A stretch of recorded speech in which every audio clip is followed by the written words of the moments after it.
الحمد للہ وکفا والصلاة والسلام علی عباده الذین اصطفى خصوصاً علی افضلهم وخاتم النبیین محمد الامین وعلی آلہ وصحبہ اجمعین اما بعد فقد قال اللہ تبارک وتعالی كما ورد في سورة الروم اعوذ باللہ من الشیطان الرجیم بسم اللہ الرحمن الرحیم الف لام میم غلبت الروم في ادنى الارض وهم من بعد غلبهم سيغلبون في بضع سنين لله الامر من قبل ومن بعد ويومئذ يفرح المؤمنون بنصر الله ينصر من يشاء وهو العزيز الرحيم وعد الله لا يخلف الله وعده ولكن اکثر الناس لا يعلمون صدق الله العظيم رب اشرح لي صدري ويسر لي امري واحلل عقدة من لساني يفقهوا قولي اللهم ربنا الهمنا رشدنا واعذنا من شرور انفسنا اللهم ارنا الحق حقا وارزقنا اتباعه وارنا الباطل باطلا وارزقنا اجتنابه اللهم نور قلوبنا بالایمان واشرح صدورنا للاسلام ووفقنا لما تحب وترضى آمین یا رب العالمین۔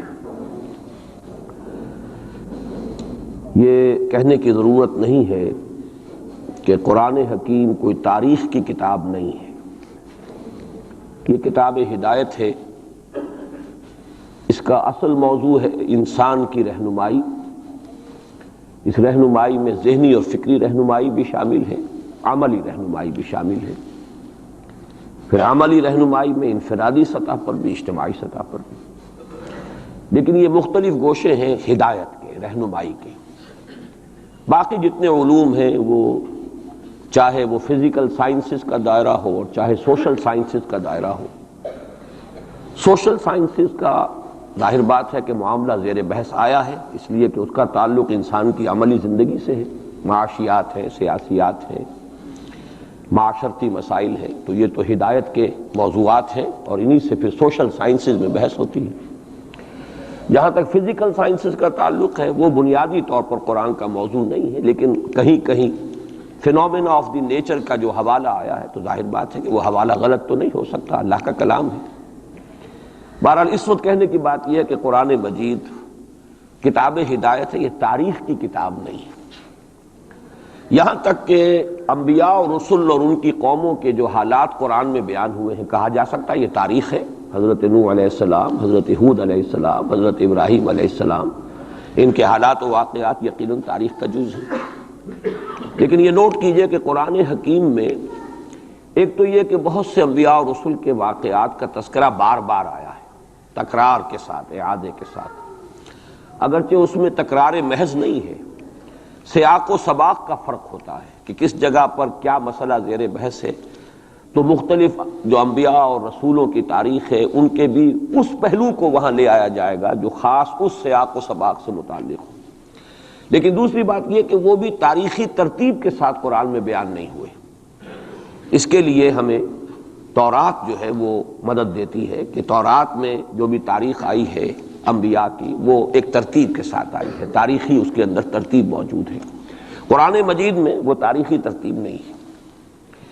اس کے علاوہ جس وقت قرآن نازل ہوا، یہ اب آج سے 1400 برس سے زائد کا عرصہ ہو گیا ہے، اس لیے کہ اب 1400 برس تو حضور صلی اللہ علیہ وسلم کے انتقال پر بھی اس سے زیادہ عرصہ گزر چکا ہے، اور اس سے تقریباً 22-23 برس قبل قرآن نازل ہونا شروع ہوا۔ اس کی جو کنٹمپریری ہسٹری ہے اس دور کی، اس کا بھی ریفرنس قرآن میں نہیں ہے، سوائے ایک مقام کے جس کی میں نے یہ آیات ابھی تلاوت کی۔ تو یہ میں نے تمہید اصل میں اس اعتبار سے کہ سورہ روم اس کی یہ ابتدائی 6 آیات جو ہیں یہ ایک استثناء ہے کہ اس میں قرآن کا جو زمانہ نزول ہے اس کا ایک تاریخی اہم واقعہ ہے جس کی طرف ریفرنس ہے، اور یہ ریفرنس ایک پیشین گوئی کی صورت میں ہے۔ تو میں ان دونوں چیزوں کی قدر وضاحت کروں گا، اور اس لیے کہ اس وقت کے جو حالات ہمارے ہیں انڈین سب کانٹیننٹ کے، بر عظیم پاک و ہند، اس میں ایک مشابہت ہے ان حالات کے ساتھ۔ میری آج کی گفتگو کا عنوان آپ کو معلوم ہے کہ بابری مسجد کی شہادت اور اب بر صغیر پاک و ہند میں اسلام اور مسلمانوں کا مستقبل کیا ہے، اس کے حوالے سے گفتگو کرنی ہے۔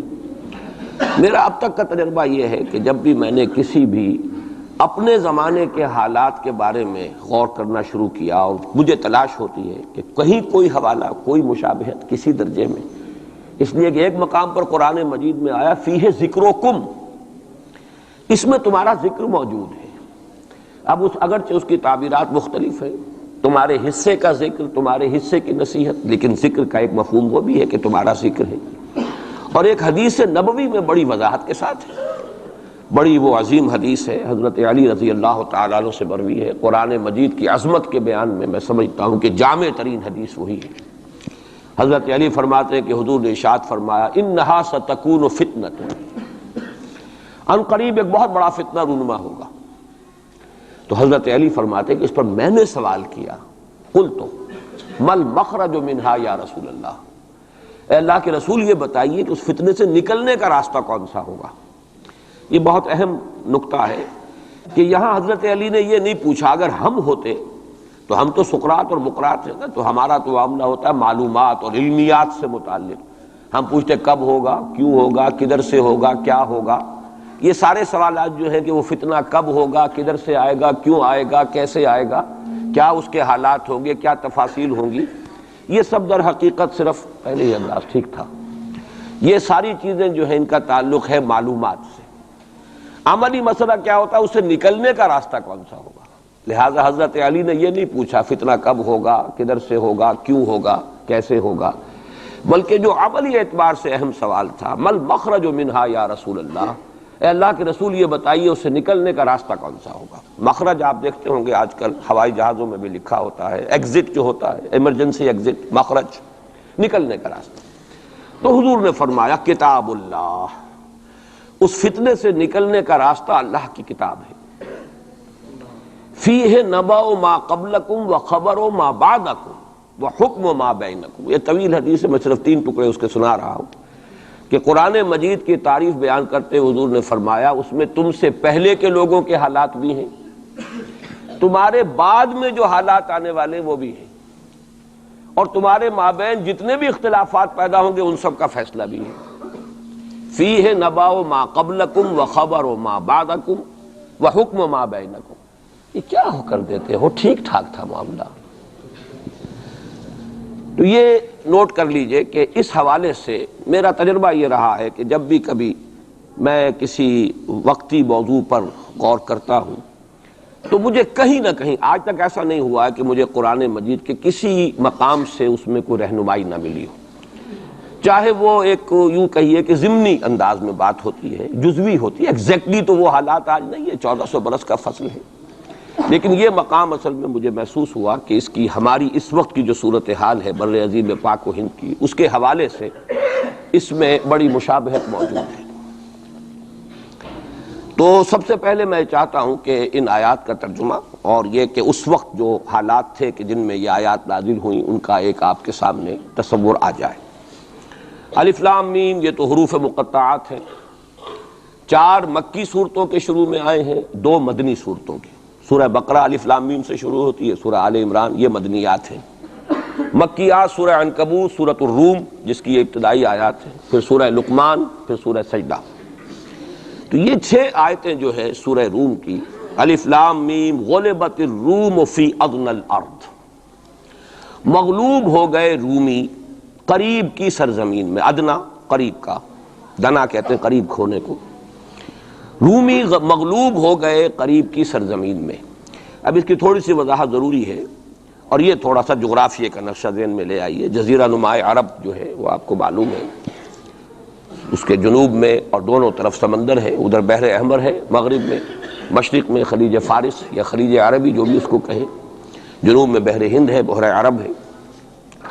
اوپر جا کر ایک تکون بنتی ہے، وہ تکون یہ ہے کہ ادھر سے اگر بحر احمر کی جو بحر احمر ہے، ریڈ سی، اس کی خلیج عقبہ کی سیدھی لکیر کھینچ دیں اوپر، اور ادھر سے خلیج فارس کی سیدھی لائن کھینچ دیں تو اوپر جا کر یہ ایک جگہ مل جائیں گے، اور یہ ایک ٹرائنگل وجود میں آئے گی۔ بیس نیچے ہے جنوب میں، جو جزیرہ نما عرب کا عربین پیننسولا کا بیس ہے۔ یہ جو اوپر کی تکون بنتی ہے اس میں جزیرہ نما عرب سے باہر، یہ بھی عرب ملک ہے۔ اس کے نام کیا ہے؟ عراق عرب، شام عرب۔ تو گویا کہ ملک عرب جو ہے اس کے 3 حصے، ایک جزیرہ نما ہے پیننسولا نیچے، جسے عام طور پر عرب سمجھا جاتا ہے، وہ آج کل آپ اسے سعودی عرب کہیں گے، اور اس کے ساتھ امارات وغیرہ ہیں، یا ادھر یمن ہے۔ یہ جو ممالک ہیں یہ مل کر بنتے ہیں یہ جزیرہ نما، یہ ہے پیننسولا، عربین پیننسولا۔ اس کے اوپر عراق عرب، یہ بھی عرب قوم ہے، عرب علاقہ ہے، عرب زبان اس کی اب شروع سے چلی آ رہی ہے۔ اور شام عرب، سیریا، یہ شام عرب ہے۔ اب اس سے داہنی طرف یا مشرق کی طرف ایران، اور شام کے مغرب کی طرف تو خیر میڈیٹرینین آ جاتا ہے، لیکن ذرا سا اوپر جائیں تو وہ ترکی ہے، روم، پرانا روم۔ اور آپ کو معلوم ہے کہ جب حضور کی بعثت ہوئی ہے تو اس سے پہلے کم و بیش 700-800 برس سے یہ 2 عظیم مملکتیں چلی آ رہی تھیں، سلطنت روما اور سلطنت ایران۔ ان دونوں کا مقابلہ رہتا تھا۔ یوں سمجھئے کہ تاریخ جھولا جھولتی تھی، کبھی ایرانی آگے بڑھتے تھے یہ مکے شہر میں، اور شمال میں یہ جو کشمکش تھی، تاریخ جھولا جھول رہی تھی۔ اس میں ایسا ہوا ہے کہ سن 614 میں ایک بڑی ہی زبردست شکست دی ہے رومیوں نے ایرانیوں کو۔ یہ تاریخ کی بدترین شکستوں میں سے ہے جو رومیوں کے ہاتھوں، جو رومیوں کی ہوئی ہے ایرانیوں کے ہاتھوں۔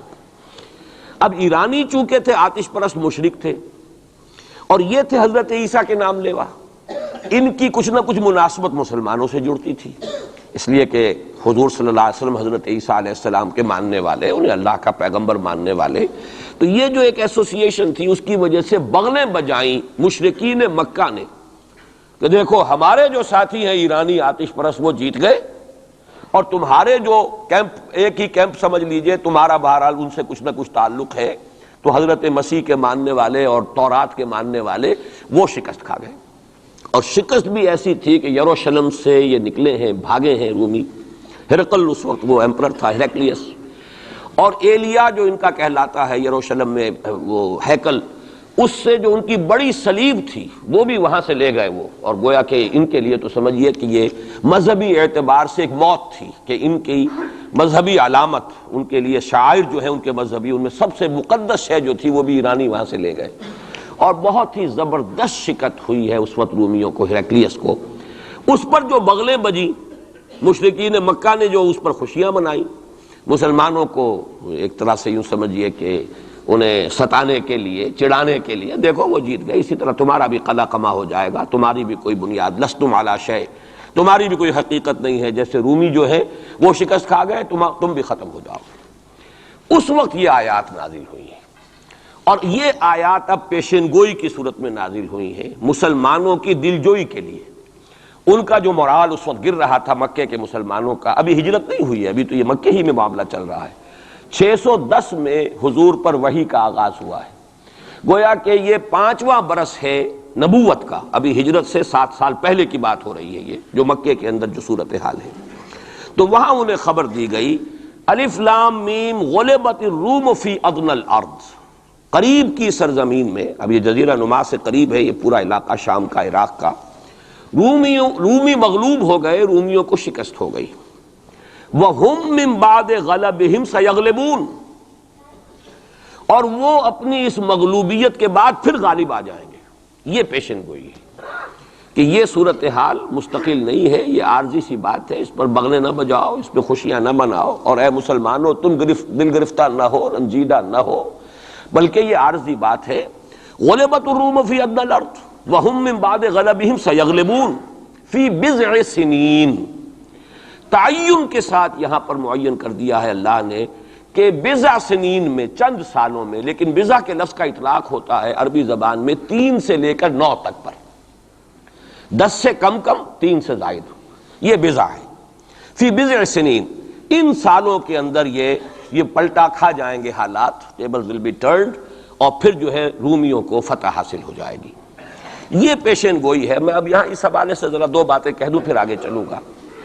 میں نے خاص طور پر آج اس مقام کو اس لیے بھی چنا ہے کہ میں یہ محسوس کرتا ہوں کہ ہمارے ہاں جو حضور صلی اللہ علیہ وسلم کی احادیث میں پیشین گوئیاں ہیں، ہمارے ہاں کا جدید تعلیم یافتہ طبقہ ان کی طرف کوئی توجہ نہیں دیتا، بلکہ سمجھتا ہے کہ ادھر اس بے اعتنائی کا رویہ اختیار کرتا ہے کہ کوئی کیا باتیں ہیں، یہ آدمی کو کام کرنا چاہیے، یہ کیا پیشین گوئیوں کے بارے میں کیا دلچسپیاں لینا ہے۔ تو پہلے تو وہ یہ نوٹ کر لیں کہ پیشین گوئی صرف حدیث میں نہیں ہے، قرآن میں بھی ہے، قرآن میں یہ پیشین گوئی آئی ہے۔ فرق تو ہوگا حدیث کی پیشین گوئی اور قرآن کی پیشین گوئی کا۔ کیا فرق ہوگا؟ نمبر ایک یہ کہ قرآن کا تو ہر حرف جو ہے وہ یقینی ہے۔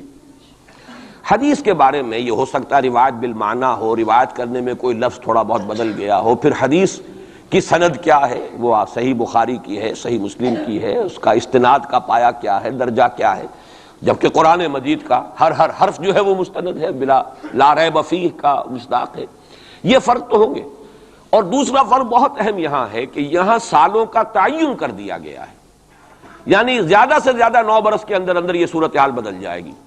حدیث میں جو پیشین گوئیاں آئی ہیں ان میں کوئی تعین وقت کا نہیں، بلکہ سورہ انبیاء کے آخر میں 2 آیتوں میں حضور سے یہ کہا گیا کہ آپ کہہ دیجئے ان ادری اقریب ام بعید ما توعدون، اے نبی ان سے کہہ دیجئے کہ مجھے یہ معلوم نہیں ہے کہ جس چیز کی تمہیں خبر دی جا رہی ہے، جس چیز کا وعدہ تم سے کیا جا رہا ہے وہ قریب ہے یا دور ہے، ٹائم ٹیبل میں نہیں جانتا، لیکن جو میں کہہ رہا ہوں وہ ہو کر رہے گا۔ وَإِنْ أَدْرِي لَعَلَّهُ فِتْنَةٌ لَكُمْ وَمَتَاعٌ إِلَىٰ حِينٍ، اور اسی صورت میں پھر آگے چل کر ایک آیت کے بعد یہ ہے، اور یہ بھی کہہ دیجئے ہو سکتا ہے لعلہ شاید کہ یہ ابھی تمہارے لیے کچھ اور موقع تمہیں مل جائے، آزمائش تمہیں کا موقع مل جائے، اللہ تعالیٰ تمہیں کچھ بریدنگ سپیس دے دے تاکہ تم اس میں اپنی اصلاح کر سکو، تو گویا کہ آزمائش کی ایک مہلت اور مل جائے تمہیں، یہ ہو سکتا ہے۔ لعلہ فتنۃ لکم ومتاع الی حین، ایک وقت معین تک کے لیے اللہ تعالیٰ تمہیں اور رہنے بسنے کا موقع دے دے، لیکن یہ کہ اس میں کوئی شک نہیں ہے کہ جس عذاب الہی کی میں تمہیں خبر دے رہا ہوں وہ آ کر رہے گا، اس میں کوئی شک نہیں۔ کب آئے گا یہ مجھے معلوم نہیں۔ اسی کی ایک مثال اور بھی ہے، نوٹ کر لیجئے، جب حضور نے خواب دیکھا، اور نبی کا خواب بھی وہی ہوتا ہے کہ ہم عمرہ کر رہے ہیں، حضور نے صحابہ کو حکم دے دیا۔ سن 6 ہجری کا یہ واقعہ مشہور ہے کہ اب تقریباً 1400 یا بعض روایات میں آتا 1800 صحابہ کے ساتھ آپ احرام باندھ کر عمرے کے لیے اور مکے کا سفر کر رہے ہیں، حدیبیہ تک پہنچ گئے۔ اب وہاں جو صورتحال پیش آئی، مکے والے اڑ گئے، کسی قیمت پر ہم نہیں کرنے دیں گے، گویا کہ خون کی ندیاں بہہ جائیں گی۔ تو وہاں کی صورتحال کو دیکھ کر مصالحت کی حضور نے، صلح کی، صلح حدیبیہ مشہور صلح حدیبیہ بہت ہی اہم ہے، تاریخ کا، سیرت النبی کا بہت اہم واقعہ ہے۔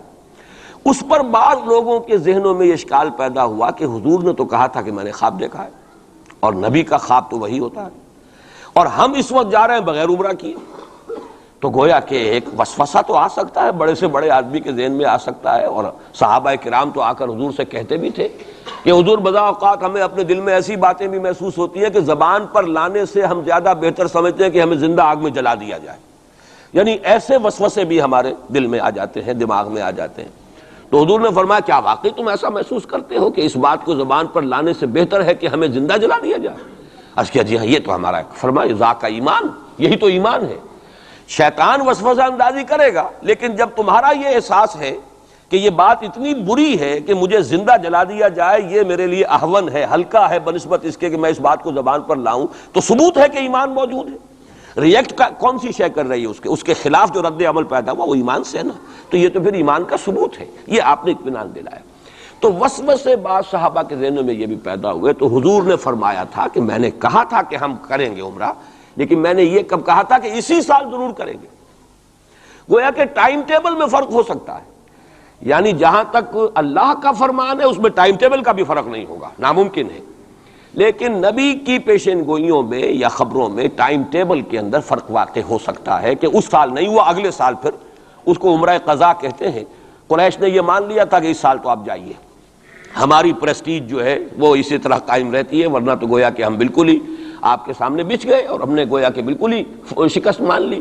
اس سال تو آپ جائیں، اگلے سال آئیے، 3 دن کے لیے ہم مکہ خالی کر دیں گے، بالکل ہم چلے جائیں گے پہاڑوں میں، آپ مکے میں رہیں 3 دن اور جس طرح چاہیں طواف کریں اور عمرہ کریں۔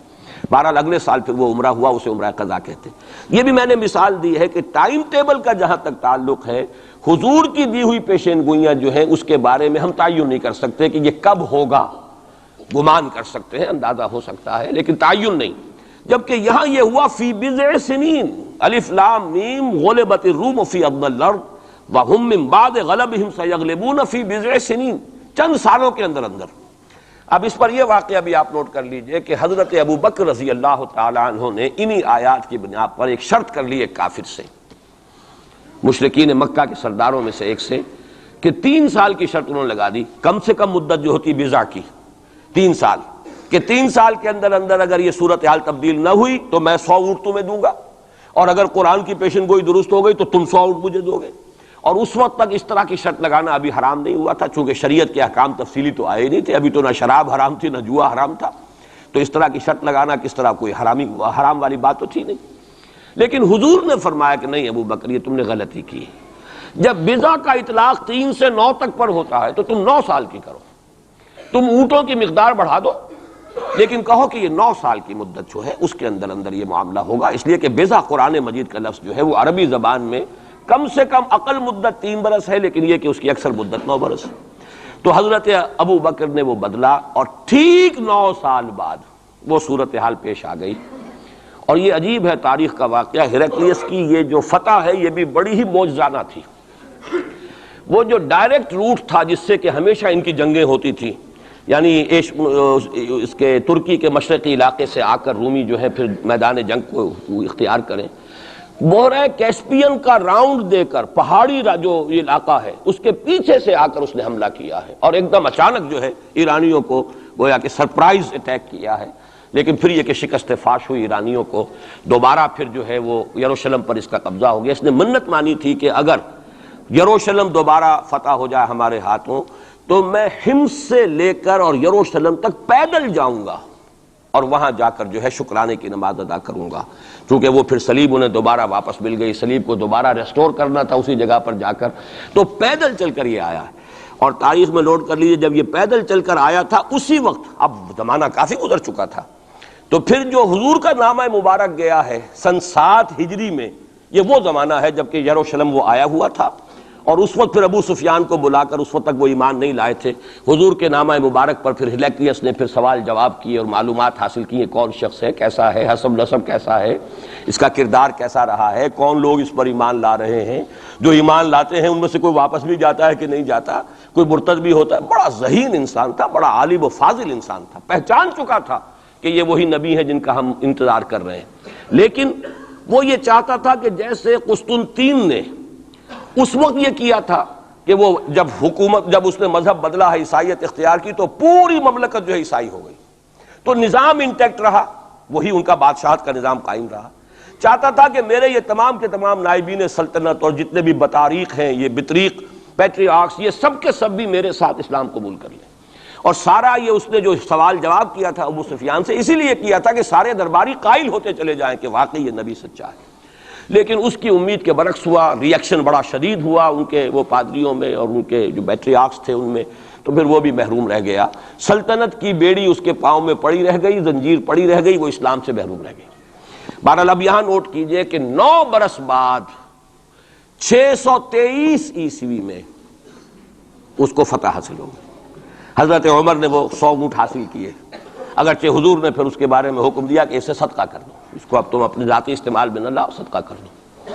اچھا، اس کے ساتھ اس پیشن گوئی میں دوسرا حصہ بھی ہے، الف لام میم غلبت الروم فی ادنی الارض وهم من بعد غلبهم سیغلبون فی بضع سنین للہ الامر من قبل ومن بعد۔ اللہ ہی کے ہاتھ میں ہے تمام معاملات کا اختیار، پہلے بھی اور بعد میں بھی، یہ تو ایمان کی بنیادی حقیقت ہے۔ وَيَوْمَئِذٍ يَفْرَحُ الْمُؤْمِنُونَ، اور اس روز اہل ایمان بھی بہت خوشیاں منا رہے ہوں گے۔ یہ اس پیشن گوئی کا دوسرا حصہ ہے۔ عین بدر کے دن یہ خبر آئی ہے کہ یہ پیشن گوئی صحیح ہو گئی۔ 9 برس ہو گئے، سن 5 جو نبوی سے اور غزوہ بدر 623 عیسوی میں غزوہ بدر ہو رہا ہے، 622 میں ہجرت ہے اور 623 میں غزوہ بدر ہو گیا۔ اور جس روز فتح مسلمانوں کو حاصل ہوئی ہے بدر میں، اور سرداران قریش جو ہیں وہ کھجور کے کٹے ہوئے تنوں کے مانند جو ہے پڑے ہوئے نظر آئے ہیں میدان بدر میں، عین اسی وقت فتح کی خبر آئی ہے کہ رومیوں کو دوبارہ فتح حاصل ہو گئی ایرانیوں پر۔ یومئذ یفرح المؤمنون، اس دن اہل ایمان کو بھی بہت فرحت حاصل ہوگی، بہت خوشی حاصل ہوگی، وہ بھی جشن منا رہے ہوں گے بنصر اللہ، اللہ کی مدد سے۔ بدر میں جو اللہ تعالیٰ کی نصرت آئی ہے، ینصر من یشاء، وہ تو مدد فرماتا ہے جس کی چاہتا ہے، وہو العزیز الرحیم، اور وہ زبردست ہے، رحم فرمانے والا ہے۔ وعد اللہ، اب دیکھیے ذرا تاکید کا انداز دیکھیے، وعد اللہ، یہ اللہ کا وعدہ ہے، لا یخلف اللہ وعدہ، اور کان کھول کے سن لو، اللہ اپنے وعدے کے خلاف نہیں کرتا۔ ولکن اکثر الناس لا یعلمون، لیکن اکثر لوگوں کو علم حاصل نہیں ہے، اکثر لوگ جانتے نہیں۔ یہ جو میں نے آیات اور اس کا تاریخی پس منظر، کچھ تھوڑا سا جغرافیائی جو اس کا پس منظر ہے، وہ سارا آپ کے سامنے رکھا ہے۔ اس کا مقصد یہ ہے کہ ایک طرف تو جو پیشین گوئیاں ہیں ان کے بارے میں تعلیم یافتہ لوگوں کے ذہنوں میں بھی جو اگر کوئی اشکال ہے کہ حدیث میں جو پیشین گوئیاں آئی ہیں تو وہ رفع ہو جائے۔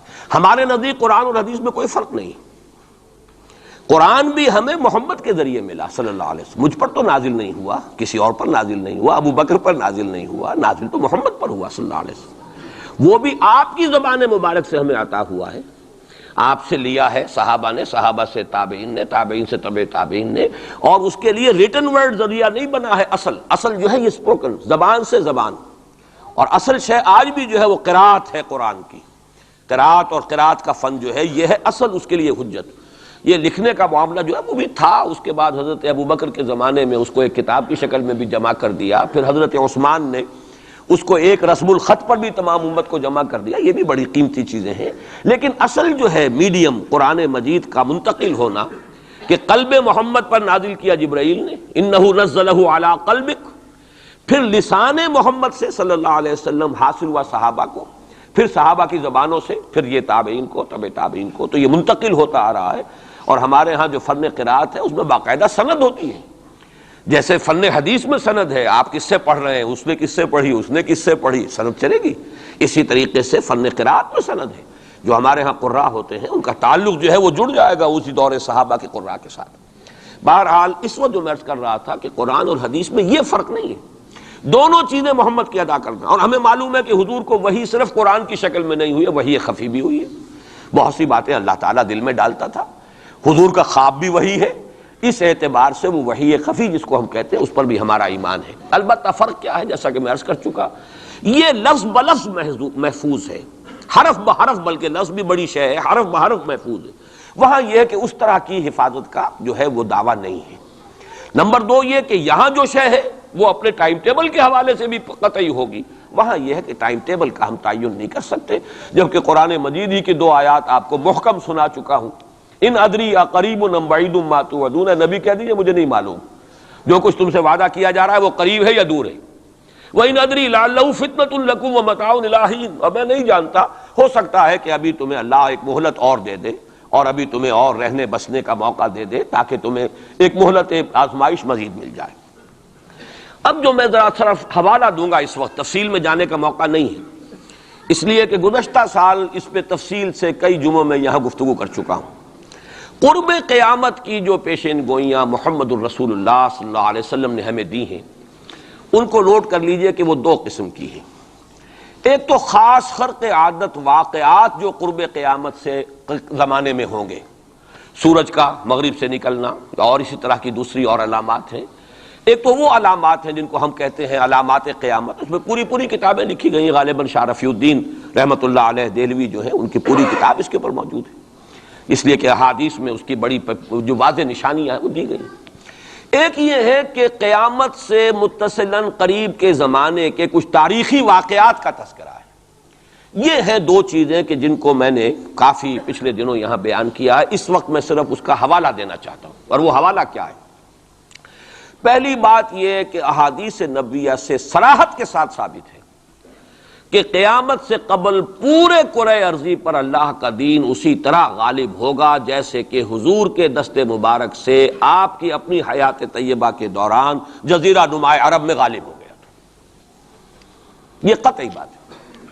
حضور نے 5 ادوار گنائے، یہ حدیثیں ہم نے اس کے ٹیکسٹ بھی عام کیے ہیں، ندائے خلافت میں ان کے ٹائٹلز پر شائع کیا ہے، تاکہ یاد کریں آپ حضرات ان حدیثوں کو، اس لیے کہ جو حالات اس وقت ہیں اور جو سامنے آنے والے ہیں بہت مایوس کن حالات ہیں، اور مایوس کن حالات میں پھر اگر امید کی کوئی ڈور جو ہے وہ ہاتھ میں رہے تو آدمی کو سنبھالا ملتا رہتا ہے، کہیں نہ کہیں کچھ امید بھی جو ہے کہ دامان خیال یار چھوٹا جائے ہے مجھ سے، وہ امید کا دامن جو ہے ہاتھ سے بالکل ہی نہ چھوٹ جائے تو کوئی نہ کوئی نا امیدی سنبھلنے دے مجھے، ہے نا امیدی کیا قیامت ہے، بڑا پیارا مصرع ہے، سنبھلنے دے مجھے ہے نا امیدی کیا قیامت ہے کہ دامان خیال یار چھوٹا جائے ہے مجھ سے، تو نا امیدی بہت بری شے ہے، لا تقنطوا من رحمۃ اللہ۔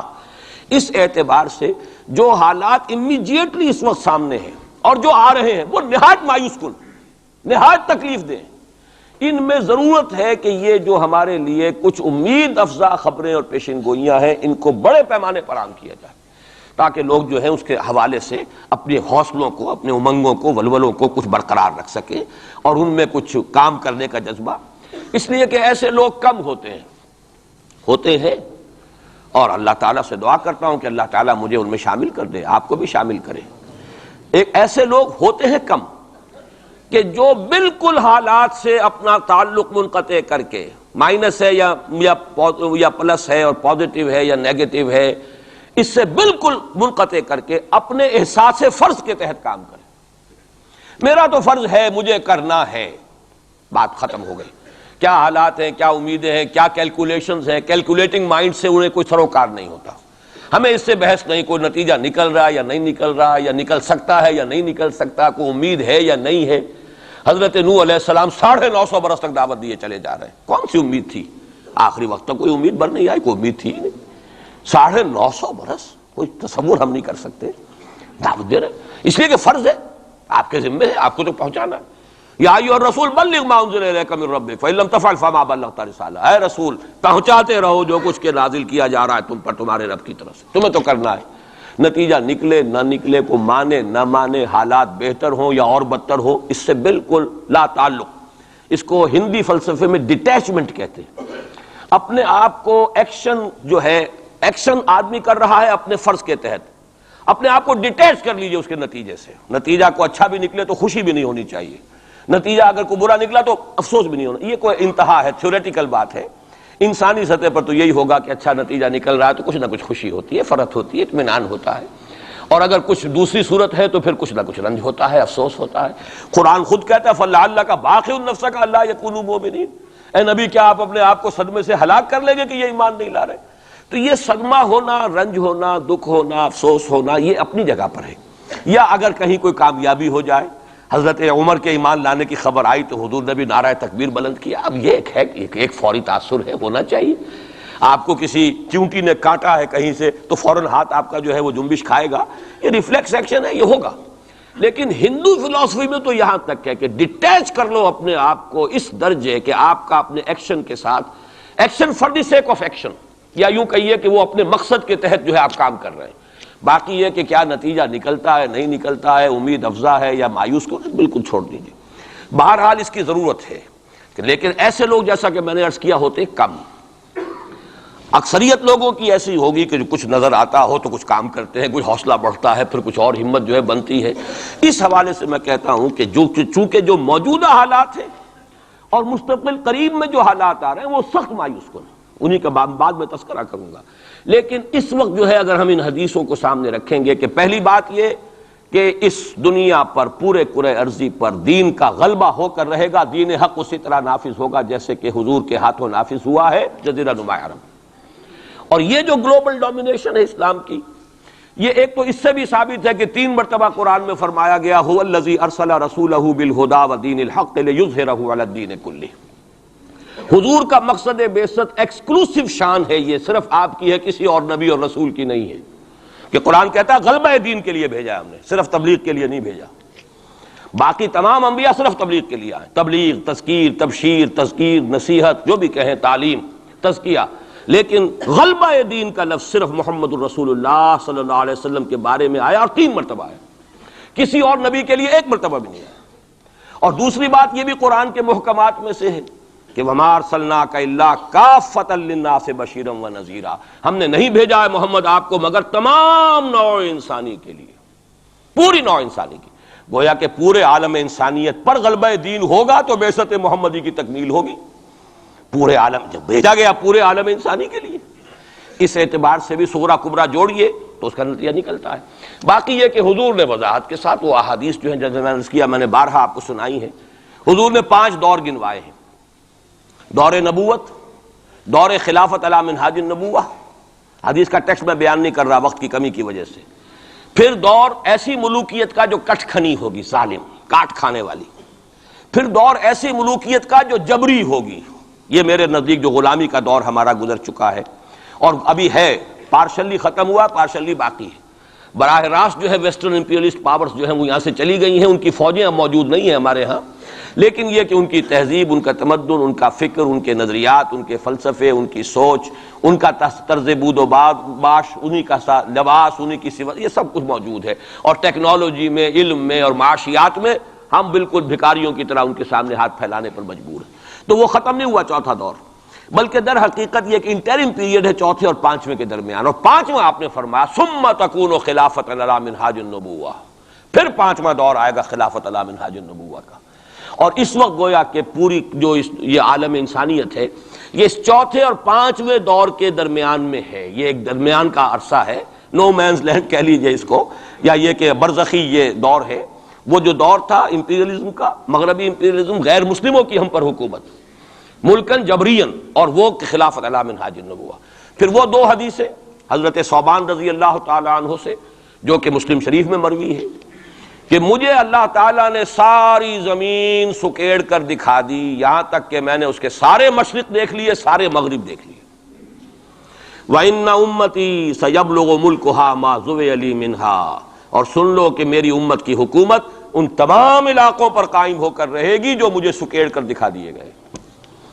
اب اس کے بعد مجھے تو کوئی شک ہے نہیں، صحیح ہے میں سے ہے روایت، صحیح مسلم، بعض حضرات کے نزدیک تو صحیح مسلم کا درجہ صحیح بخاری سے بھی بلند ہے، لیکن یہ کہ اکثر و بیشتر جو ہے ٹاپ پر صحیح ہیں جنہیں ہم کہتے ہیں صحیح بخاری، صحیح مسلم، یہ حدیث کے مجموعے میں سب سے اوپر ہے۔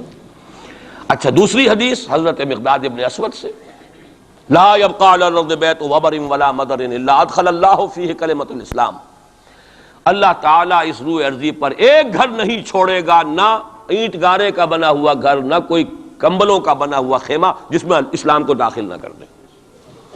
البتہ اسلام کا داخلہ 2 طریقوں سے ہوگا، بعز عزیز و ذل ذلیل، یا تو گھر والا اور خیمے والا اسلام قبول کر لے گا تو اسلام کے اعزاز کے ساتھ اس کا بھی اعزاز ہو گیا، وَلِلَّهِ الْعِزَّةُ وَلِرَسُولِهِ وَلِلْمُؤْمِنِينَ، عزت تو ہے اللہ کے لیے، اس کے رسول کے لیے، اہل ایمان کے لیے، گھر والا بھی اس کا اعزاز ہوا، اس کے گھر میں اسلام داخل ہوا اس کے اعزاز کے ساتھ۔ اگر نہیں قبول کرے گا تو نیچے ہو کر رہنا پڑے گا، یؤت الجزیۃ عن ید وہم صاغرون، چھوٹے ہو کر جزیہ پیش کرنا ہوگا۔ تو گویا کہ اسلام تو اس کے گھر میں بھی داخل ہو گیا، لیکن وہ بدبخت اعزاز اسلام سے خود محروم رہا، لیکن غلبہ تو ہو گیا نا۔ یدخلون فی دین اللہ افواجا کی وہ شکل تو ہو گئی کہ اللہ کا دین جو ہے وہ غالب ہو گیا، اطاعت تو انہیں کرنی پڑے گی، اسلام کی بالادستی قبول کرنی ہوگی، رہیں ہندو رہیں سکھ رہیں پارسی رہیں عیسائی رہیں، پرسنل لاء میں ان کی جان مال عزت آبرو کی حفاظت کا ذمہ بھی لیا جائے گا، ان کے عقائد کو بھی زبردستی نہیں بدلوایا جائے گا، ان کے مندروں گردواروں اور کلیساؤں اور سلوتاس جو ہیں سینیگاگز ان کی حفاظت کی جائے گی، لیکن بالادستی اسلام کی ہوگی۔ یہ ہے مسند احمد ابن حنبل کی روایت ہے حضرت مقداد ابن اسود سے۔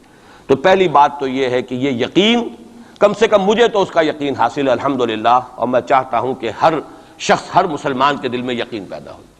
لیکن اس سے پہلے ایک اور دور ہے، وہ دور ہے کہ جس کو ہمارے اس زمانے میں آ کر 2 طبقوں نے اس کے بارے میں اتنی غلط فہمیاں پیدا کی ہیں، اور اکثر ہمارے پڑھے لکھے بزوں میں خیش راسخ العقیدہ مسلمانوں کے اندر بھی دلوں میں نقب لگی ہوئی ہے۔ سمجھتے ہیں کہ ہم تو قادیانی نہیں ہیں، سمجھتے ہیں کہ ہم تو منکر حدیث نہیں ہیں، لیکن ان حدیثوں پر ان کا یقین نہیں ہے، حالانکہ یہ بخاری شریف کی روایات ہیں، حالانکہ یہ مسلم شریف کی روایات ہیں کہ اس سے پہلے ایک دور آنا ہے، مسلمانوں پر سخت عذاب کا دور آنا ہے، اور یہ عذاب جو ہے شدید ترین عذاب، اس کی جو سب سے اہم شخصیت ہے المسیح الدجال، یہودیوں کے ہاتھوں آئے گا، اور یہودیوں میں ایک شخص پیدا ہوگا، کھڑا ہوگا جو مسیح ہونے کا دعویٰ کرے گا، المسیح الدجال، دجال کہتے ہیں فریبی کو، دجل فریب کو کہتے ہیں، جو فریب سے اپنے آپ کو مسیح کہلوائے گا کہ میں مسیح ہوں۔ اس کی وجہ کیا ہے کہ یہودیوں کے ہاں یہ روایت موجود تھی کہ ہمارا ایک سیویئر آئے گا، ہمارا ایک نجات دہندہ آئے گا جو ہمیں پھر دنیا کے اندر غلبہ دلوائے گا اور ہماری جو پرومسڈ لینڈ ہے وہ پوری کی پوری ہمیں دلوا دے گا۔ وہ جو گریٹر اسرائیل کا نقشہ انہوں نے بنا رکھا ہے، یہ ان کے پرومسڈ لینڈ ہے، خوابوں کی سرزمین ہے۔ اچھا، وہ تو حضرت مسیح آئے تھے علیہ الصلوۃ والسلام، وہ تو آ گئے، انہوں نے مانا نہیں۔ جب مانا نہیں، انہیں تو مرتد قرار دیا، جادوگر قرار دیا، بازیگر قرار دیا، واجب القتل قرار دیا، اور اپنے بس پڑتے تو سولی پر چڑھائی دیا۔ وہ تو اللہ نے جو کیا وہ ایک علیحدہ مسئلہ ہے۔ اب وہ جگہ تو خالی ہے، جو آپ کہتے ہیں نا کہ کوئی ویکینسی ہے موجود، پوزیشن از ویکنٹ۔ ابھی وہ منتظر ہیں ایک مسیحا کے کہ ہمارا اصل مسیح آنے والا ہے۔ وہ ان کا کوئی لیڈر کھڑا ہوگا جو اس دعوے کے ساتھ کھڑا ہوگا کہ اب میں اس مہم کو شروع کرتا ہوں کہ جس سے وہ جو گریٹر اسرائیل ہے، پوری عظیم تر اسرائیل وجود میں لاؤں گا۔ دیر کیا لگتی ہے؟ کوئی وزیر اعظم جو بھی ہو اسرائیل کا کھڑا ہو جائے ڈٹ کر کہ ٹھیک ہے، وی ڈکلیئر وار، اور ہم تو یہ علاقے اب لے کر رہیں گے۔ جس کو کہ اس نے بھی کہا ہے، یہ جو اس وقت ہے ریبین جو ہے، اس کے بارے میں خیال یہ ہوا تھا کہ جب یہ وزیر اعظم بنا اسرائیل کا کہ یہ بڑا ماڈریٹ ہے، بہت ایسا ہے ویسا ہے، اور اس نے وہ امریکن سے اپنا وہ 10 بلین کا جو لون لینا چاہتے تھے اس کو اوکے کرانے کے لیے کچھ دنوں کے لیے نئی سیٹلمنٹس کی تعمیر کا کام بھی سسپینڈ کر دیا، تو بڑی امیدیں ہو گئیں، چلو جی ایک پروسیس آف جو پیس ٹاکس شروع ہو جائیں اور یہ ہو جائے۔ لیکن سب ثابت ہو چکا ہے۔ اسی زمانے میں وہ گیا اپنے فوجی ہیڈ کوارٹر میں، اور جا کر وہاں پہ اپنے فوجی آفیسرز کی وہ جو اب لوگوں میں تشویش ہو گئی ہوگی کہ ہم کس خواب کو دیکھ رہے ہیں اور یہ شخص کدھر چلنے لگ گیا ہے، تو جا کر کہا، اور رپورٹ ہوئی ہے خبر، اس نے کہا یہ نہ سمجھو کہ گریٹر اسرائیل کو میں نے چھوڑ دیا، اس کا نقشہ تو میرے دل پر کندہ ہے اور میں منتظر ہوں وہ وقت آئے کہ ہم وہ گریٹر اسرائیل قائم کریں۔ کوئی شخص کھڑا ہو جائے گا، اس کے لیے وہ ڈکلیئر کر دے گا، کوئی شکلیں اور کوئی سچویشن ہو سکتی ہے۔ اور اس اعتبار سے نوٹ کیجئے کہ یہ بابری مسجد کی شہادت کے بارے میں یہ صحیح بات کہی جا رہی ہے کہ یہ در حقیقت ایک فیلر ہے، ہنود اور یہود کے جو گٹھ جوڑ ہے۔ یہ میں آپ کو پہلے بتا چکا ہوں کہ یہ جو وہاں کا ہندو فنڈامنٹلسٹ ہے ہندوستان کا، باقاعدہ وفد گئے اسپین، یہ معلوم کرنے کے لیے کہ اسپین میں مسلمانوں کو جو ایکسٹرمینیٹ کیا تھا کس طریقے سے کیا تھا۔ باقاعدہ یہ تو ریسرچ کرتے ہیں، محنتیں کرتے ہیں اور بہت ہی مستقل مزاجی کے ساتھ کام کرتے ہیں، انہوں نے تو باقاعدہ اس کا بھی جائزہ لیا ہوا ہے۔ پھر اسرائیل کے ساتھ جو ہم کے کانٹیکٹ ہو رہے ہیں، اور ابھی جو اسرائیل کا وزیر اعظم وہاں پہ آنے والا تھا، وہ وزیر خارجہ غالباً کسی وجہ سے ابھی جو صورت ہو گئی ہے اس کو ملتوی کیا ہے، تو یہ در حقیقت یہ دیکھنا ہے کہ مسلمانوں کے اندر جان ہے تو کتنی۔ یہ فیلرز پھینکے جایا کرتے ہیں، اندازہ ہو جائے کتنا ری ایکشن ہے۔ وہ ری ایکشن جتنا کچھ تھا ہو لیا، اور ہمارا ری ایکشن ہونا کیا ہے؟ اس سے پہلے جب مسجد اقصیٰ کے ساتھ جو بھی بے حرمتی ہوئی اور جب یروشلم گیا ہے، کتنا کوئی رونا پیٹنا ایک دفعہ تو پورے عالم اسلام میں ہو گیا تھا۔ اب کہاں ہے وہ رونا پیٹنا؟ اب تو ریکنسائل کیے بیٹھے، اب تو وہی عرب ممالک ایک ٹیبل پر جا کر میڈرڈ میں تو بیٹھ آئے نا آخر اسرائیل کے ساتھ، اور اب مسلسل گفتگویں واشنگٹن میں جو ہے، پہلا round, second round, third round, کبھی تو اس کے ساتھ ایک میز پر بیٹھنا گوارا نہیں تھا، اس کو ریکگنائز کرنے کا کوئی سوال نہیں تھا، اب اس کی باتیں بھی ہو رہی۔ تو معلوم ہوتا ہے کہ یہ سارے جو ہیں حالات، یہ کوئی ایسی باتیں نہیں ہیں، کوئی فیری ٹیلز ہوں، یہ کوئی پریوں کی کہانیاں ہوں جو آنے والی ہیں کیسے ہم مان لیں۔ یہ صحیح عقیدہ اسلامی ہے، ازروع احادیث، حضرت مسیح علیہ السلام زندہ آسمان پر اٹھائے گئے، اور وہی حضرت مسیح علیہ السلام دوبارہ آئیں گے، اور یہودیوں کا آخری قلع قمع انہی کے ہاتھوں ہوگا۔ اور یہ در حقیقت قرآن مجید کا جو فلسفہ ہے انبیاء اور رسل کے بارے میں، اس کے عین مطابق ہے۔ جس قوم کی طرف کوئی رسول بھیج دیا جاتا تھا، وہ قوم جب رد کر دیتی تھی رسول کی دعوت کو، اتمام حجت کر دیا رسول نے، 950 برس تک دعوت دی، قوم نے رد کر دیا، یا حضرت ہود نے کتنے عرصے دعوت دی اس کی وضاحت نہیں ہے، طویل عرصے تک دی، قوم نے رد کر دیا۔ حضرت صالح نے کتنے عرصے دعوت دی، قوم نے رد کر دیا۔ پھر کیا ہوتا تھا؟ اس قوم کو ہلاک کر دیا جاتا تھا، ختم کر دیا جاتا تھا، پھر اس کا نام و نشان نہیں چھوڑا جاتا تھا۔ فَقُطِعَ دَابِرُ الْقَوْمِ الَّذِينَ ظَلَمُوا، جڑ کاٹ دی جاتی تھی اس ظالم قوم کی۔ لا یرا الا مساکنہم، اب ان کے صرف مسکن نظر آتے تھے، وہ رہنے والے نظر نہیں آتے تھے۔ چلے جائیے قرطبہ میں دیکھ لیجئے، اور غرناطہ میں جا کر محل دیکھ لیجئے الحمرا، لیکن جو لوگ یہاں کبھی آباد تھے ان کا نام و نشان بھی نہیں ہے۔ یہ تو اب جو آثار قدیمہ ہے، سیریں کر لیجئے جا کر، مسجد قرطبہ بھی ہے، سیر کر لیجئے، وہ تو اقبال کو تو خیر کوئی اجازت بھی مل گئی تھی نماز پڑھنے کی خاص کوئی، ورنہ وہاں پر تو اس کا بھی امکان نہیں ہے، اس کے ہارٹ میں جو ہے وہ چیپل موجود ہے، چرچ موجود ہے۔ بہرحال یہ سارے جو معاملات ہیں جان لیجئے اچھی طریقے سے کہ یہ واقعات جن کی خبریں دی گئی ہیں یہ بالکل اس کے مطابق حالات کا جو ہے نقشہ بیٹھتا چلا جا رہا ہے۔ کوئی یہودی لیڈر کھڑا ہوگا اور وہ مسیح کا دعویٰ کرے گا، میں ہوں مسیح، چاہے وہ خود بھی جانتا ہو کہ میں جھوٹ بول رہا ہوں اور جانتا ہوگا کہ جھوٹ بول رہا ہوں، لیکن یہ کہ تمام اس یہودیوں کو جمع کرنے کے لیے لازم ہوگا کہ وہ دعویٰ کرے۔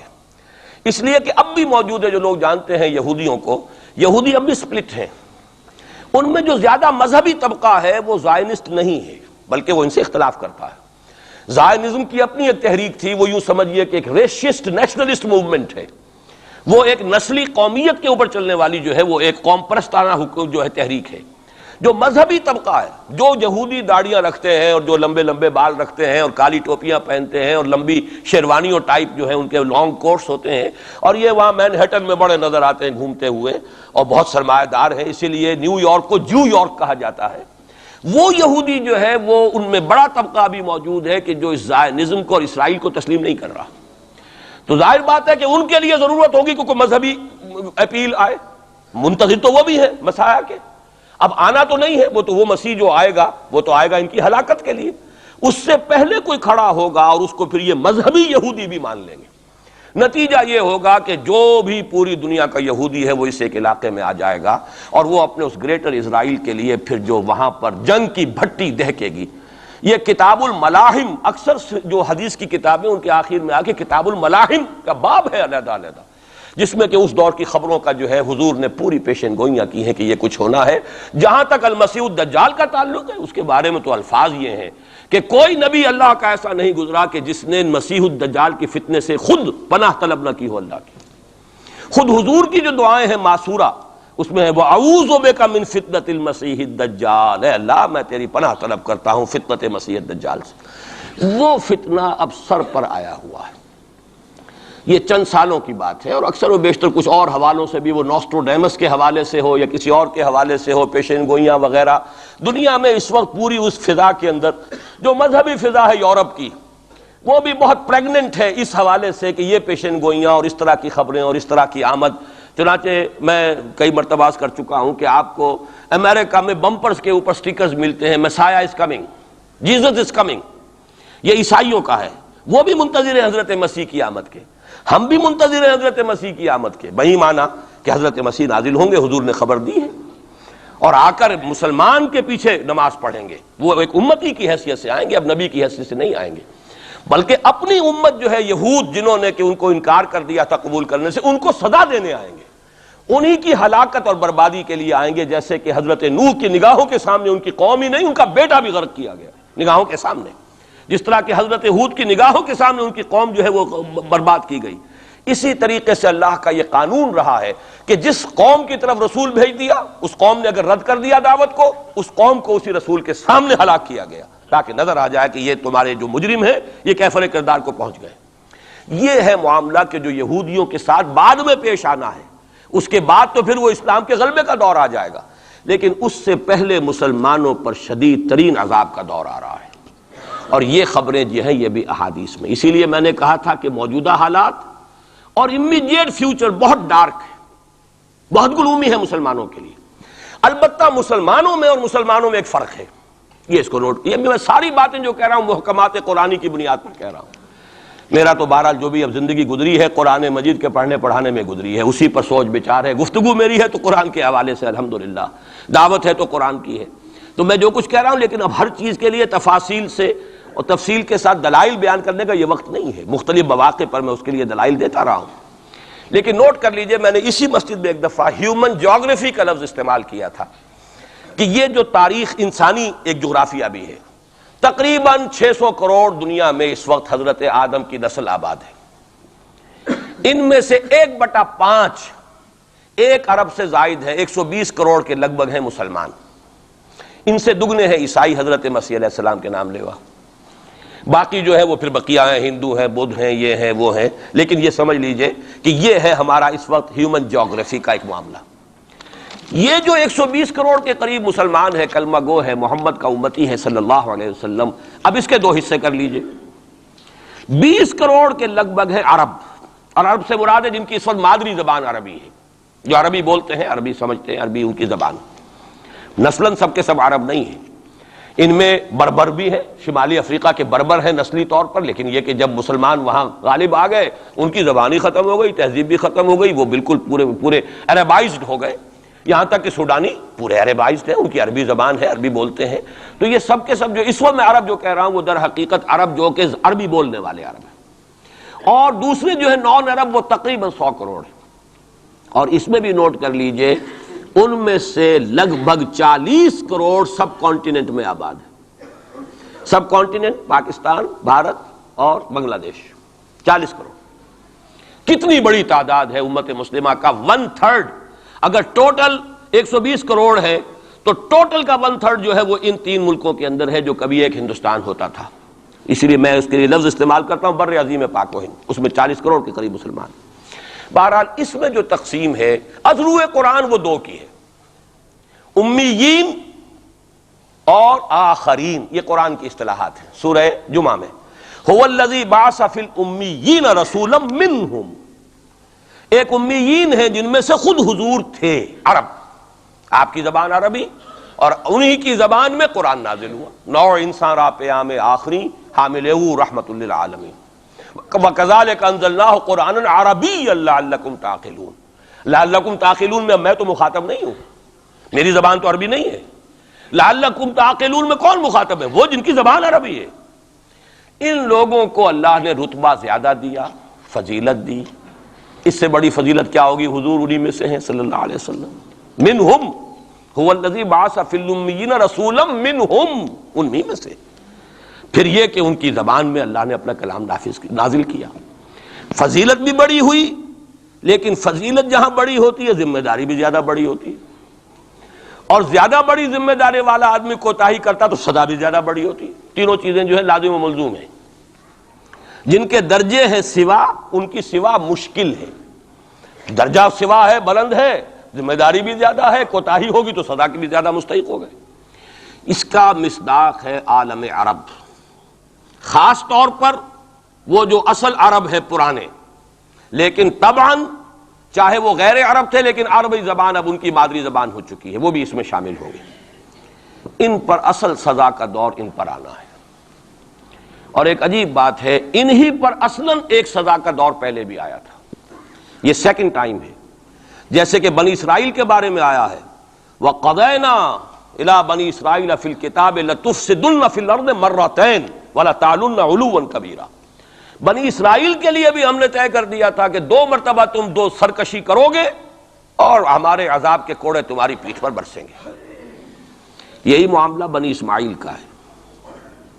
پہلا دور ان پر آیا تھا کب؟ آج سے 750 برس قبل، کروڑوں قتل کروائے تاتاریوں کے ہاتھوں، ان کی حکومت ختم، آخری خلیفہ بنی عباس اس کو نکال کر محل سے اور جانور کی ایک کھال کے اندر لپیٹ کر، اور تاتاریوں نے اپنے گھوڑوں کے سموں تلے کچل دی، خاتمہ۔ اور پھر انہی تاتاریوں کو اسلام کی توفیق دے دی، اسلام کا جھنڈا ان کے ہاتھ میں تھما دیا ہے۔ آیا فتنہ تاتار کے افسانے سے پاسماں مل گئے کعبے کو صنم خانے سے۔ اس کے بعد کچھ عرصے رہا معاملہ ہسپانیہ میں عربوں کا، آج سے 500 برس قبل وہ بھی خاتمہ ہوا۔ تو عربوں پر ایک دور تو وہ آ چکا، لیکن وہ دور ایکسٹرمینیشن کا نہیں تھا، وہ دور کاہے کا تھا؟ معزول کر دیے گئے، امت کی جو قیادت تھی وہ غیر عرب کو منتقل ہو گئی۔ ترک کون تھے؟ غیر عرب۔ ترکوں ہی کے اندر سے یہ 4 جو ہے یہ سٹاکس نکلے ہیں، ایک سٹاک ایک ہے، 4 اس میں سے آپ کہہ لیجئے کہ مختلف اس کی شاخیں ہیں۔ ترکان تیموری ہندوستان میں آ گئے، ترکان صفوی ایران میں آ گئے، ترکان سلجوقی مڈل ایسٹ میں رہے بہت عرصے تک، اور پھر ترکان عثمانی کا تو کہنا ہی کیا ہے، وہ تو گویا کہ جو وہ رومن امپائر تھی اس کا جانشین جو بنا ہے، وہ در حقیقت اس کے بعد وہ تو آل عثمان کی حکومت ہے۔ ترکان عثمانی، یہ عثمان حضرت عثمان نہیں ہے رضی اللہ تعالیٰ عنہ، یہ ایک تاتاری سردار ہے عثمان، جن کی اولاد ہے جس کو آپ آٹومان ٹرکس کہتے ہیں، اور یہ پھر سلطنت جو ہے آٹومان، گریٹ آٹومان کنگڈم جو کہ اب ختم ہوئی ہے اس صدی میں. پہلی یہ جو صدی ہے اس کی ابتدا میں پہلی جنگ عظیم کے بعد اس کا خاتمہ ہوا ہے. اس کا بس صرف ایک سمجھیے کہ نشان ترکی کی شکل میں رہ گیا ہے، باقی وہ گریٹ امپائر جو تھی ختم ہوئی. اسی کے ریمیننٹس بوسنیا میں بیٹھے ہوئے ہیں جن کے اوپر اس وقت ظلم ہو رہا ہے. انہی کے جیورجیا میں بیٹھے ہوئے. جیورجینز تو ہیں بھی اصل میں ٹرک، نسلن ٹرک ہیں. بوسنینز جو ہے ٹرکس نہیں ہیں، لیکن یہ اسی زمانے میں اسلام لائے تھے جبکہ یہاں پر آل عثمان کی حکومت قائم ہوئی تھی اور پورا مشرقی یورپ جو ہے وہ ترکان عثمانی کے زیر نگین تھا. بہرحال یہ ایک سزا کا دور جو ہے وہ تو آ چکا، دوسری سزا اور سختر سزا کا دور اب آ رہا ہے. اس کا آغاز گلف وار سے ہو چکا ہے. جیسا کہ میں نے عرض کیا ٹائم ٹیبل کوئی نہیں دیا جا سکتا، خبریں موجود ہیں اس کے بعد یہ ہونا ہے، یہ ہونا ہے، یہ ہونا ہے. اور 8 اقساط میں ہم ندائے خلافت میں وہ مضمون شائع کر چکے ہیں جس میں احادیث میں زیادہ تر سنن ابی داؤد کی روایات ہیں، بڑی تفصیل موجود ہے.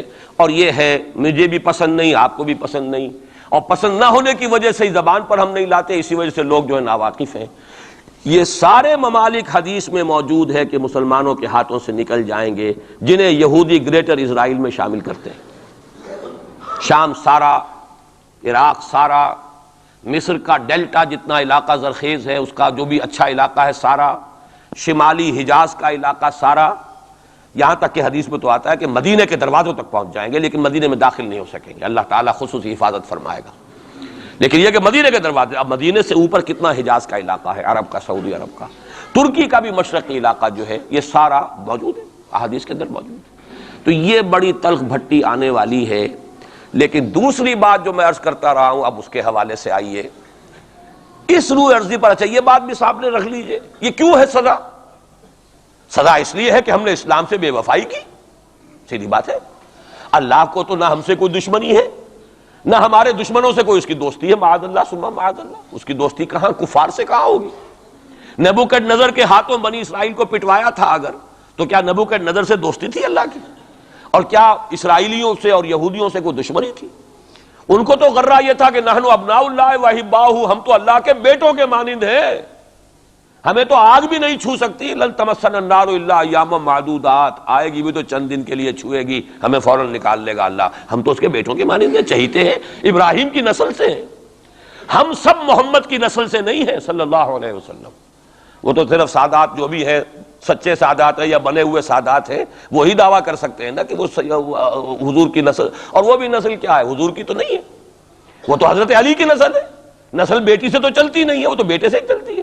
حضور صلی اللہ علیہ وسلم کی اصل نسل جو ہے وہ تو اللہ تعالیٰ نے چلائی نہیں، وہ تو حضرت ابراہیم کا بھی انتقال ہوا ہے اور اس کی اپنی جگہ پر ایک حکمت ہے، وہ اس وقت میرا موضوع نہیں ہے.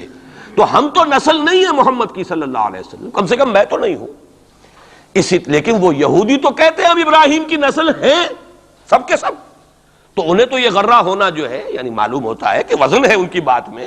نحن ابناء اللہ واحباؤہ، وہ ابراہیم جسے خلیل اللہ قرار دے رہا ہے اللہ تعالیٰ، میرا خلیل ہے. واتخذ اللہ ابراہیم خلیلا، جسے امام الناس قرار دے رہا ہے، انی جاعلک للناس اماما، جو ابو الانبیاء ہے جس کی نسل میں سینکڑوں نبی آ گئے. اس کی جب ہم اس کی اولاد ہیں تو اللہ کے ہاں ہمارے ساتھ تو پریفرنشل ٹریٹمنٹ ہوگا.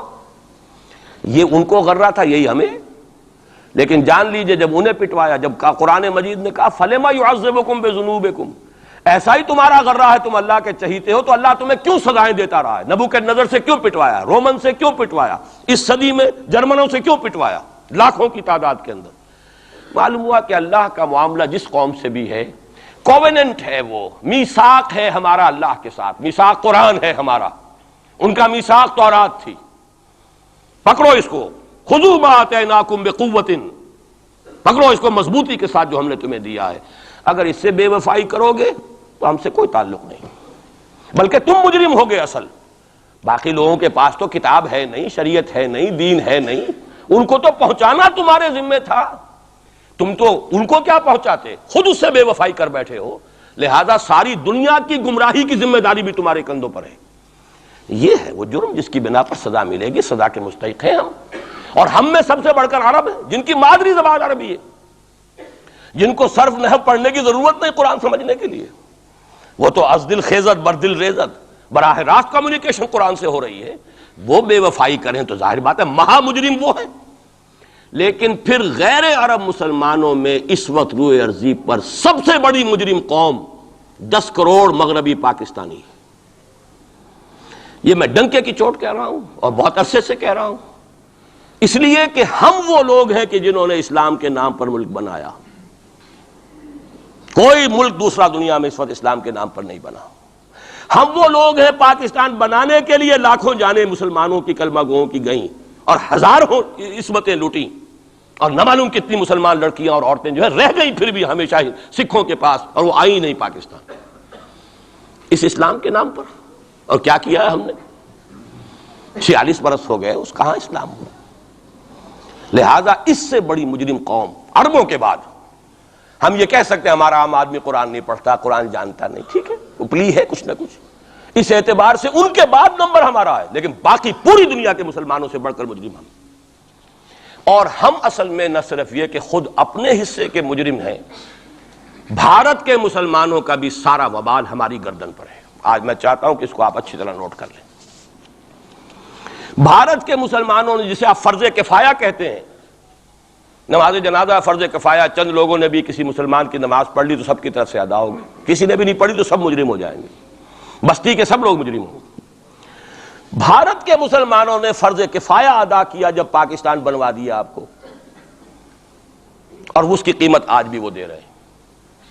کھلے نعرے لگ رہے ہیں مسلمان کے 2 استھان، پاکستان یا قبرستان، تیسرا کوئی جگہ نہیں. ڈنکے کی چوٹ کہا بابری مسجد کے بعد ایل کے اڈوانی نے، ہم ساری مسجدیں گرا دیں گے ہندوستان کے اندر، کوئی مسجد باقی نہیں چھوڑے. ڈنکے کی چوٹ اعلانیہ، یہ سب کچھ ہو رہا. اور یہ نعرے تو نہ معلوم کب سے لگ رہے ہیں، اور نہ معلوم کب سے میں یہاں ان مسجدوں کے اندر بھی اور اپنی تقریروں میں غور کرتا رہا ہوں کہ کیا وہاں ہو رہا ہے. لیکن ہمارے تو کان پر جوں نہیں ریگتی.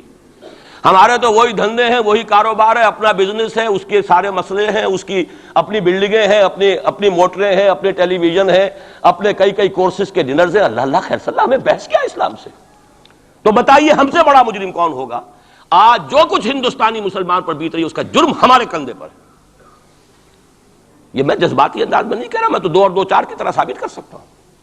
انہوں نے فرض کفایہ ادا کر دیا، اور اس وقت یاد کیجئے مولانا ابوالکلام آزاد، مولانا مدنی، جمعیت علماء ہند کے علماء اپنے تقدس اور اپنے تدین اور اپنے تقوی کے اعتبار سے انکویسچنیبل، کوئی شک و شبہ نہیں ہو سکتا ان کی نیت پر اور ان کے تقوی پر اور کردار پر.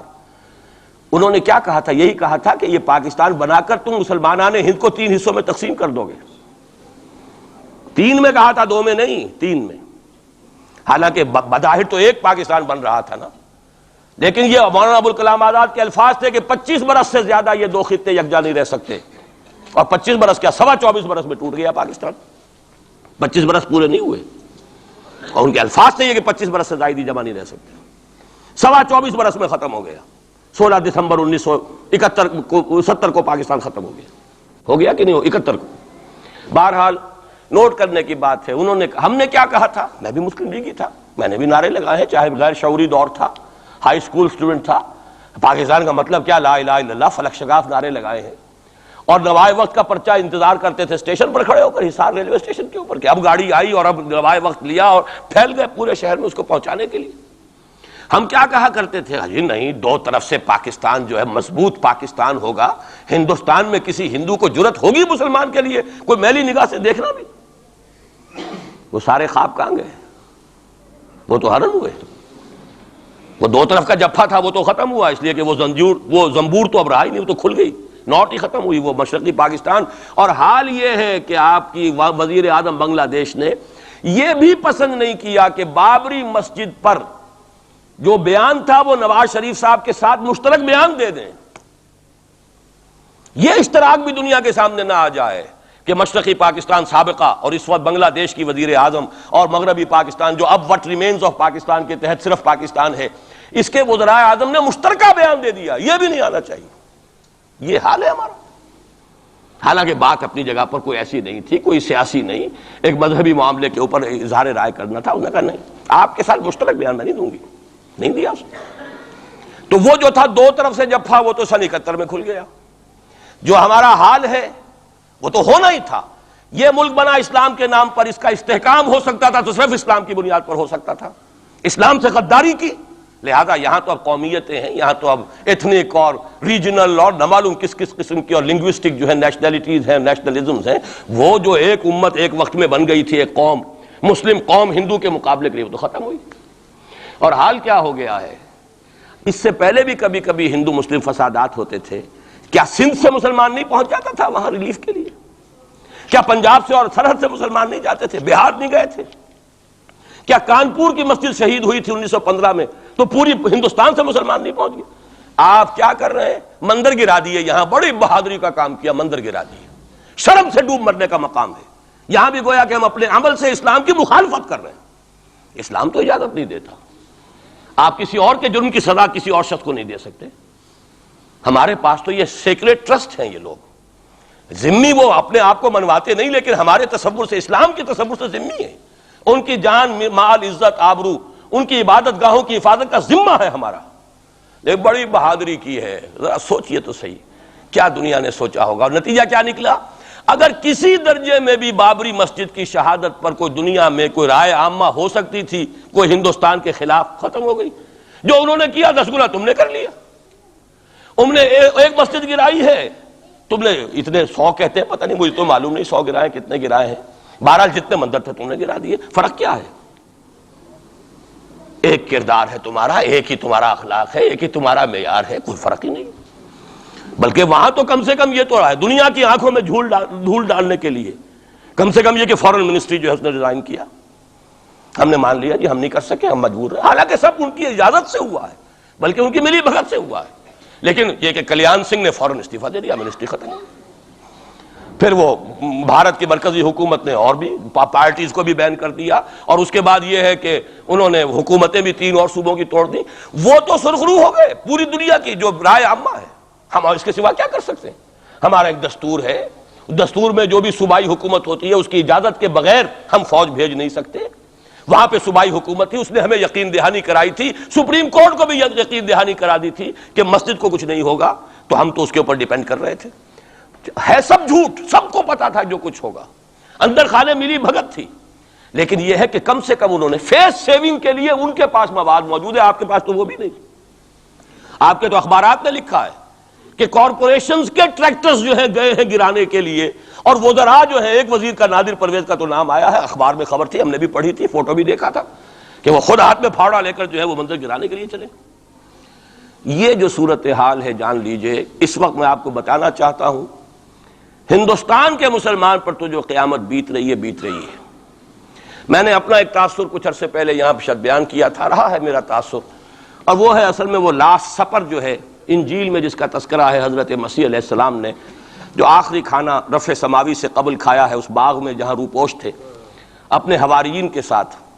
تو اس میں یہ الفاظ آئے ہیں، میں نہیں جانتا صحیح ہیں غلط ہیں، وہ ایک علیحدہ بات ہے، کہ آپ نے وہ روٹی توڑی اور کہا کھاؤ، eat and this is my flesh, یہ میرا گوشت ہے، کھاؤ۔ اور اس کو کہتے ہیں وائن، کوئی مشروب ہوگا جو بھی ہوگا، ڈالا کہ پیو، drink and this is my blood. میرا احساس ہمیشہ یہ رہا ہے، اس کے بعد کچھ ماند پڑ گیا، جب یہاں مسلمان نے یہاں مارا ہے اور کچلا ہے اور زندہ آگ میں جلایا ہے، پھر بات ختم ہو گئی، میرے دل کے اوپر سے وہ احساس ختم ہو گئے۔ وہاں ہندو کے ہاتھوں جب مسلمان کے ساتھ یہ کچھ ہوتا تھا تو پھر جب میں کھانا کھاتا تھا محسوس کرتا تھا کہ میں ہندوستانی مسلمان کا گوشت کھا رہا ہوں اور ہندوستانی مسلمان کا خون پی رہا ہوں۔ یہ ہمیں عیش جو یہاں حاصل ہے، جو آرام حاصل ہے، جو ہمیں یہاں پر سہولتیں حاصل ہیں، جو معاشی اس کی کاسٹ پر ہے۔ اس نے آپ کو یہ ملک لے کر دیا اور آج تک اس کی قیمت ادا کر رہا ہے، اور ہم جو ہے عیش کر رہے ہیں، گل چھرے اڑا رہے ہیں۔ یہاں جس کے پاس 2 پیسے ہو گئے برقع اتار کے اس نے پھینک دیا، یہ معلوم ہوتا ہے کہ یہ تو مفلسی کو چھپانے کا ذریعہ تھا۔ 4 پیسے ہوں، اچھے کپڑے پہنے ہوئے ہوں، میک اپ صحیح کیا ہوا ہو، تو پھر برقعے کی کیا ضرورت ہے؟ اور میں نے شاید سنا ہے آپ کو، مجھ سے تو چند لڑکیوں نے یہ الفاظ کہے باقاعدہ۔ میں جب پریکٹس کرتا تھا لاہور میں کرشن نگر میں، تو ایک گھرانے کی، اور مجھے معلوم ہوا کہ ان کے والد انتہائی نیک تہجد گزار، کئی لڑکیاں تھیں بہنیں، ایک ہی تقریباً عمر 200 سے 1.5 سال کی، کبھی وہ آتی تھی کلینک میں میرے تو برقعے سمیت، کبھی آ رہے ہیں تو بغیر برقعے کے۔ تو میں نے پوچھا یہ کیا تماشا ہے آپ لوگوں کا، کبھی بغیر برقعے کے کبھی برقعے سمیت۔ صاف جواب دیا، میں ان کے الفاظ کوٹ اینڈ کوٹ میں ان کے الفاظ کوٹ کر رہا ہوں، ڈاکٹر صاحب جب ہمیں کوئی میک اپ کرنے کا، کپڑے بدلنے کا موقع نہیں ملتا تو ہم برقع پہن لیتے ہیں، اور جب ہمیں موقع ملتا پھر ہم برقع کائے کو پہن۔ تو گویا کہ اس کو چھپانے کا ذریعہ برقع ہے کہ کپڑے میلے ہیں، میک اپ نہیں کیا تو لہذا برقع پہن لیا جائے۔ یہ ہے حال پاکستان میں اسلام کا جو ہم نے بنایا ہے۔ تو میں جو کچھ دیکھ رہا ہوں وہ یہ ہے کہ ہندوستان میں تو قیامت، اب وہاں جو آفیشیل فگرز ہیں 1000 1200 کتنے ہیں، لیکن کم سے کم 10,000 آدمی، اور اب یہ چین ہے فسادات کی۔ کل کے اخبار میں احمد آباد کی تھی، کبھی کہیں ہے کبھی کہیں ہے، اور واقعہ یہ ہے کہ تبصرے یہ ہو رہے ہیں کہ ہندو فنڈامنٹلزم از آن دی رائز۔ یہ جو کچھ ہوا ہے، جتنا بھی اس کے اندر ان کو گرایا گیا ہے، ان کی حکومتیں گرائی گئی ہیں، اس سے انہیں تقویت حاصل ہو رہی ہے۔ They are getting stronger and stronger. Congress کے لیے اب اپنی جو ہے جان بچانی مشکل ہے، اور اس وقت سب سے بڑا ان کے لیے جو ہو گیا وہ یہ ہے کہ وہ کمیونسٹوں کی سپورٹ کے بغیر چل نہیں سکتے، اور کمیونسٹ جو ہے وہ ان کی جو اس وقت وہ امریکہ کے زیر اثر جو اپنی اکنامک پالیسیز چینج کر رہے ہیں اس کا ساتھ دینے کو تیار نہیں، تو یہ ڈائلیما ہے۔ جبکہ ادھر جو ہے وہ بالکل جو ہندو ذہن ہے وہاں کا ریوائولسٹ ذہن وہ پوری طریقے سے قائم۔ تو اب اس وقت میں اس کے حوالے سے عرض کر رہا ہوں کہ ہندوستان اور پھر پاکستان کو علیحدہ نہ سمجھیے، اس لیے کہ ہندوستان کو اگر انہوں نے مسلمانوں سے یا اسلام سے خالی کرا لیا تو پھر ان کے بعد ان کا ٹارگٹ جو ہے پاکستان تو ہے ہی ہے، ہم تو ان کے ٹارگٹ نمبر 1 ہیں۔ ذہناً انہوں نے کبھی پاکستان کو تسلیم نہیں کیا، اور ہمارا اب ساتھی ہے کون؟ اللہ پر تو نہ یقین نہ اس سے ہمارا تعلق، جو معاملہ نہ دارت سخن آشنا نہ باشد۔ اللہ سے تعلق کیا ہے ہمارا؟ اللہ سے کون سی دوستی ہے؟ اللہ کیوں ساتھ دے ہمارا؟ ہم تو مجرم ہیں نمبر 1 اس کے، اور باقی دنیا میں جن پر سہارا تھا، جن پہ تکیہ تھا، وہی پتے ہوا دینے لگے۔ وہ تو بالکل امریکہ کی پالیسی معلوم ہوتی ہے کہ ہمیں تو ہاتھ پاؤں باندھ کر جیسے ہندو کے سامنے ڈال دیا جائے۔ کبھی وہ ٹیررسٹ اسٹیٹ قرار دینے کی دھمکی آ جاتی ہے، فیلرز کی شکل میں آ جاتی ہے۔ یہ فیلرز دیے جاتے ہیں اس لیے تاکہ بات پہنچ جائے۔ اگر صرف بات اس طریقے سے انڈائریکٹلی پہنچنے سے مطلوبہ مقصد حاصل ہو جائے تو خام خواہ براہ راست کہنے کی ضرورت کیا ہے؟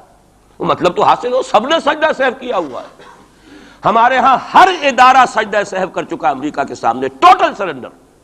اور یہ بات جو قاضی حسین احمد صاحب کہہ رہے ہیں 100% درست کہہ رہے ہیں، 100% درست کہہ رہے ہیں۔ ٹوٹل سرنڈر، چاہے وہ بے نظیر ہو، چاہے وہ نواز شریف ہو، اور چاہے وہ کوئی اور ادارہ ہو آپ کا جو یہاں پہ قوت کا اصل سرچشمہ ہے اور منبع ہے، سب کے سب 100% جو ہے اس کے سامنے سجدہ کر چکے ہیں۔ یہی وجہ ہے کہ وہ بے نظیر کا ساتھ دے رہے۔ بے نظیر کا ساتھ کائے کو دے؟ اگر نواز شریف ان سے بڑھ کر، ہم بھی ہیں اس دربار کے، اگر یہ کہنے کے لیے وہ ان سے بڑھ کر تیار ہو تو اسے کیا ضرورت پڑی ہے؟ اس کی کون سی کوئی رشتہ داری ہے بے نظیر کے ساتھ یا کسی اور کے ساتھ؟ ہاں، اگر نواز شریف کہیں کسی جگہ پر بھی کوئی اپنے پاؤں کو گھسیٹتا، ڈریگ کرتا اپنے فیٹ کو، کہیں کوئی رکاوٹ ڈالتا، پھر ٹھیک ہے، پھر اس کو آلٹرنیٹ لانے کے لیے تو کوئی ہے نہ کوئی سوال۔ لیکن جب وہ ان سے بڑھ کر نیاز مند ہوں، ان سے زیادہ بڑھ کر سجدہ کرنے کو تیار ہوں، ان سے بڑھ کر کہیں ہم شریعت کورٹ ہی کو اٹھا کے پھینک دیں گے اگر سود کا معاملہ جو ہے شریعت کورٹ کے حوالے سے ہمارے لیے مصیبت بنا، سود تو دیں گے، چلے گا، لائیے، خدا کے لیے لائیے، پیسہ لے کے آئیے، ہمارے ملک میں آئیے، پیسہ لگائیے۔ اور یہ سود وود کا یہ کوئی مولوی لوگ ہیں پاگل جو کہتے ہیں کہ یہ کوئی حرام ہے، اور کوئی پاگل ہمارے شاید وہ کورٹ والے بیٹھے ہوئے تھے جنہوں نے اسے کہہ دیا کہ بینک انٹرسٹ بھی جو ہے ربا ہے۔ باقی آپ ہم سے کوئی ڈر نہ رکھیے، میرے اسلام کو اب قصہ ماضی سمجھو، ہنس کے وہ مس بولی کہ پھر مجھ کو بھی راضی سمجھو۔ سیدھی سیدھی بات ہے، جھگڑا تو اسلام سے تمہارے سے تو نہیں، نہ بے نظیر سے جھگڑا ہے اور نہ نواز شریف سے جھگڑا ہے، جھگڑا اسلام سے۔ اس حوالے سے بہت برا وقت آ رہا ہے، اور اس میں ایک پہلو میں اور چاہتا ہوں کہ آپ حضرات کے سامنے بیان کر دوں۔ پوری دنیا میں تو فنڈامنٹلسٹ مشہور ہو گیا مسلمان، پوری دنیا کا ذرائع ابلاغ لگے ہوئے ہیں۔ اصل فنڈامنٹلزم جو ہے، بلکہ 2 باتیں عرض کر دوں، ریشزم پوری دنیا میں بدنام گالی، اور اصل ریشسٹ ملک اسرائیل، اسے کوئی کچھ نہیں کہتا، اس لیے کہ وہ مذہبی ریاست نہیں ہے، وہ تو بلکہ یہودیت ہے ہی نسلی مذہب۔ ساؤتھ افریقہ کیا ہوگا کوئی نسل پرست قوم یا نسل پرست ملک؟ وہ تو کچھ بھی نہیں تھا۔ اصل جو نسل پرست ہیں وہ تو یہودی ہیں، انہیں کوئی کچھ نہیں کہہ رہا۔ ریشسٹ وہ فنڈامنٹلزم اصل جو چلا ہے وہ ہندوستان میں چلا ہے، بدنام پوری دنیا میں مسلمان ہو گیا۔ لیکن اب اس کا میں بلیم نہ امریکہ کو دے سکتا ہوں نہ کسی اور کو، یہ تو اے باد سبا ہی ہم آوردہ توستی، ہمارا اپنا کیا دھرا ہے۔ میں آپ کو ایک حوالے سے بتا دینا چاہتا ہوں، ہمارے ہاں علامہ مشرقی اٹھے، چپ راس چپ، چپ راس چپ، اور بیل چاپ پورے ہندوستان کو دہلا دیا، دہل گئی زمین ہندوستان کی، راس کماری سے لے کے درہ خیبر تک، اور بڑے بڑے نوٹیبلز۔ یہ تحریک اتنی عظیم تھی، اتنی آرگنائز تھی، آپ کو معلوم ہے یہ تالپور برادران جو ہے دونوں بھائی جو تھے یہ خاکسار تھے، بڑے بڑے لوگ سندھ میں، فرنٹیئر میں، پنجاب میں، ہر جگہ پر، اور ایسی زبردست آرگنائزیشن بالکل ملٹری والی، ان کے سارے قواعد ملٹری کے. لیکن ہوا کیا؟ آر ایس ایس 1925 میں قائم ہوئی ہے اسی کے رد عمل میں. ہندو سویا ہوا تھا، انہوں نے دیکھا یہ مسئلہ اٹھ گیا ہے، اتنا زبردست اٹھ گیا ہے، اس زور شور کے ساتھ اٹھ گیا ہے، اس کی چپراس جو ہے وہ زمین جو ہے لرز رہی ہے، اس سے تو اٹھنا پڑے گا نا. لہذا باقاعدہ جو آر ایس ایس 1925 میں قائم ہوئی ہے اسی کے رد عمل میں، اور اس مقصد کے ساتھ، ڈکلیئرڈ مقصد، ہندوؤں کو متحد کیا جائے تاکہ وہ بھرپور طریقے سے مسلمانوں کا مقابلہ کر سکیں. ہندو واد آن دی ڈیفینسو. لیکن 1925 سے لے کر آج تک کتنے سال ہو گئے؟ 67. 67 برس تک ایک جماعت کا حوصلہ دیکھیے، اس کا ظرف دیکھیے، آج تک سیاست میں حصہ نہیں لیا. پاور پالیٹکس سے کوئی تعلق نہیں. 67 لانگ ایئرس. اتنی فالوئنگ ہے کہ ویسٹ میں تو اتنی موٹی موٹی کتابیں چھپی ہیں. شکاگو یونیورسٹی سے اتنی موٹی کتاب تھی، برادرہڈ ان سیفرن، آر ایس ایس کے اوپر ڈاکومنٹ. 25 لاکھ ان کا اس وقت کارڈر موجود ہے جو کہ ان کا ٹرینڈ ہے والنٹیئر. لیکن وہ جماعت الیکشن میں نہیں آئی. کچھ اپنے اثر تحت کچھ اور لوگوں کو لڑو، اور آپ نے نام بھی نہیں سنا ہوگا، اس کے 3 امیر یا گرو جو ہیں گزر چکے ہیں، تیسرا ہے اس وقت.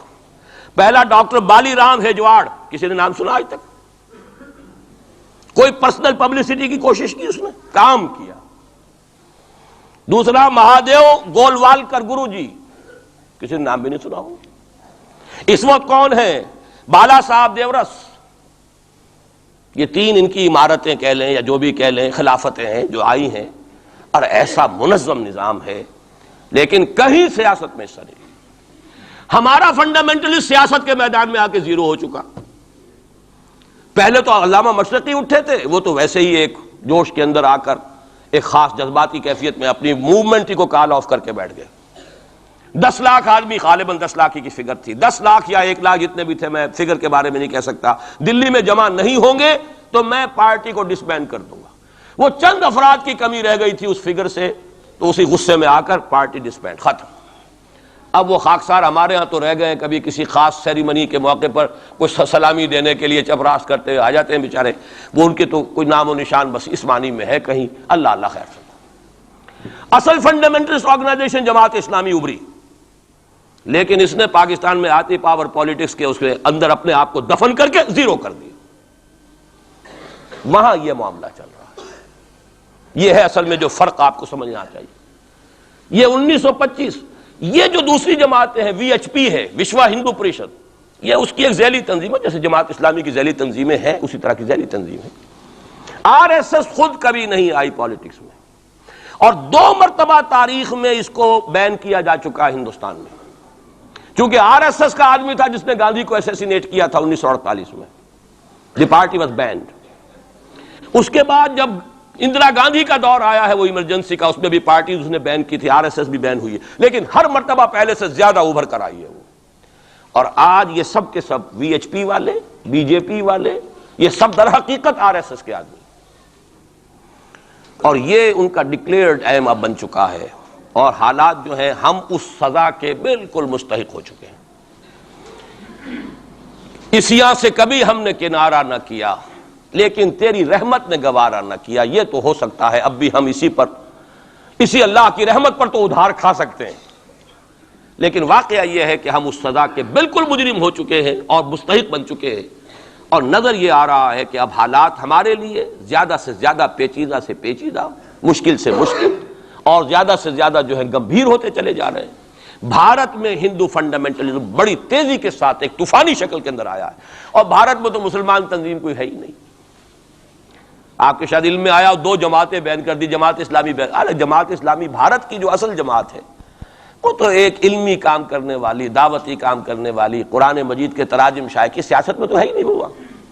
لیکن یہ کہ اس کا اور سوال ہی پیدا نہیں ہوتا ٹیررزم کا یا کسی درجے میں بھی کوئی اس طرح کی ایکٹیویٹی جماعت اسلامی. لیکن وہ ہے نا کہ وہ ترازو کا ایک پلڑا اگر ادھر 3 کو بین کیا تو ادھر بھی 2 تو ہوں کم سے کم، وہ جماعت اسلامی بھی بین ہوگی. ہاں کشمیر میں جماعت اسلامی کا ایک رول ہے، لیکن کشمیر کی جماعت اسلامی علیحدہ جماعت اسلامی ہے، وہ ہندوستان کی جماعت اسلامی سے اس کا تعلق نہیں ہے۔ جیسے پاکستان کی جماعت اسلامی، مشرقی پاکستان یا بنگلہ دیش کی جماعت اسلامی، ہندوستان کی جماعت اسلامی اور کشمیر کی یہ چار علیحدہ ہیں بالکل، ان کا آپس میں تنظیمی رابطہ کوئی نہیں۔ کشمیر کی جماعت اسلامی یقیناً ہے، اور یہ سمجھتا ہوں میں، اور یہ صحیح بات ہے، بعض تبصرہ نگاروں نے لکھی بھی ہے کہ اصل میں اس وار سے انہوں نے کشمیر کے مسئلے میں جب یہ بین کیا ہے وہاں کی 3 ہندو جماعتوں کو، تو اس کے ساتھ ہی 2 مسلمانوں کو ایک لپیٹ میں لے کر پارٹیز کو، تو کشمیر میں جو جماعت اسلامی چونکہ ابھی تک وہ بینڈ نہیں تھی، اور جماعت اسلامی کا آرگنائزیشنل جو ہے بیکنگ مل رہی تھی حزب المجاہدین کو، جو وہاں پر جو بھی اس وقت جو جد و جہد کر رہی ہے، لہذا اس کو کمزور کرنے کے لیے کیا ہے۔ لیکن یہ کہ ہندوستان میں کوئی مسلمانوں کی لیڈرشپ ہے ہی نہیں، سارے قائدین تو پاکستان بنا کے پاکستان آ گئے تھے، رہ تو گئے تھے وہاں پہ وہی جمیعت علماء ہند کے لوگ، اس وقت بھی سنبھالا ہے تو انہوں نے سنبھالا ہے، مولانا حفظ الرحمان سیوہاروی نے سنبھالا ہے، مولانا ابوالکلام آزاد نے کچھ سنبھالا دیا جتنا بھی دے سکے ہیں، باقی مسلم لیگی تو سبھی آ گئے تھے، وہاں سے رہ کون گیا تھا؟ لے دے کر مدراس میں کوئی 1-2 اور کیرالہ کے اندر، کیرالہ میں البتہ یہ کہ راشٹریہ سیوک سنگھ کے مقابلے میں مسلم سیوک سنگھ قائم کیا گیا، اور وہ کام بہت اچھا کر رہے تھے، لیکن یہ کہ ان کو بھی بین کر دیا گیا، انہوں نے خود بھی اپنے آپ کو ڈیزالو کر لیا۔ انہوں نے کہا کہ جب ہمارا تو اصل مسئلہ جو ہے وہ راشٹریہ سیوک سنگھ سے ہے، اگر RSS بین ہو گئی تو ہمیں کوئی ضرورت ہی نہیں کام کرنے کی، انہوں نے خود بھی ڈیزالو کر لیا اپنے آپ کو۔ لیکن بہرحال یہ تو میں کچھ تفاصیل ہیں جو آپ کو بتا رہا ہوں، اصل بات یہ ہے کہ اس وقت ہندوستان میں مسلمانوں کی حالت بہت مخدوش ہے۔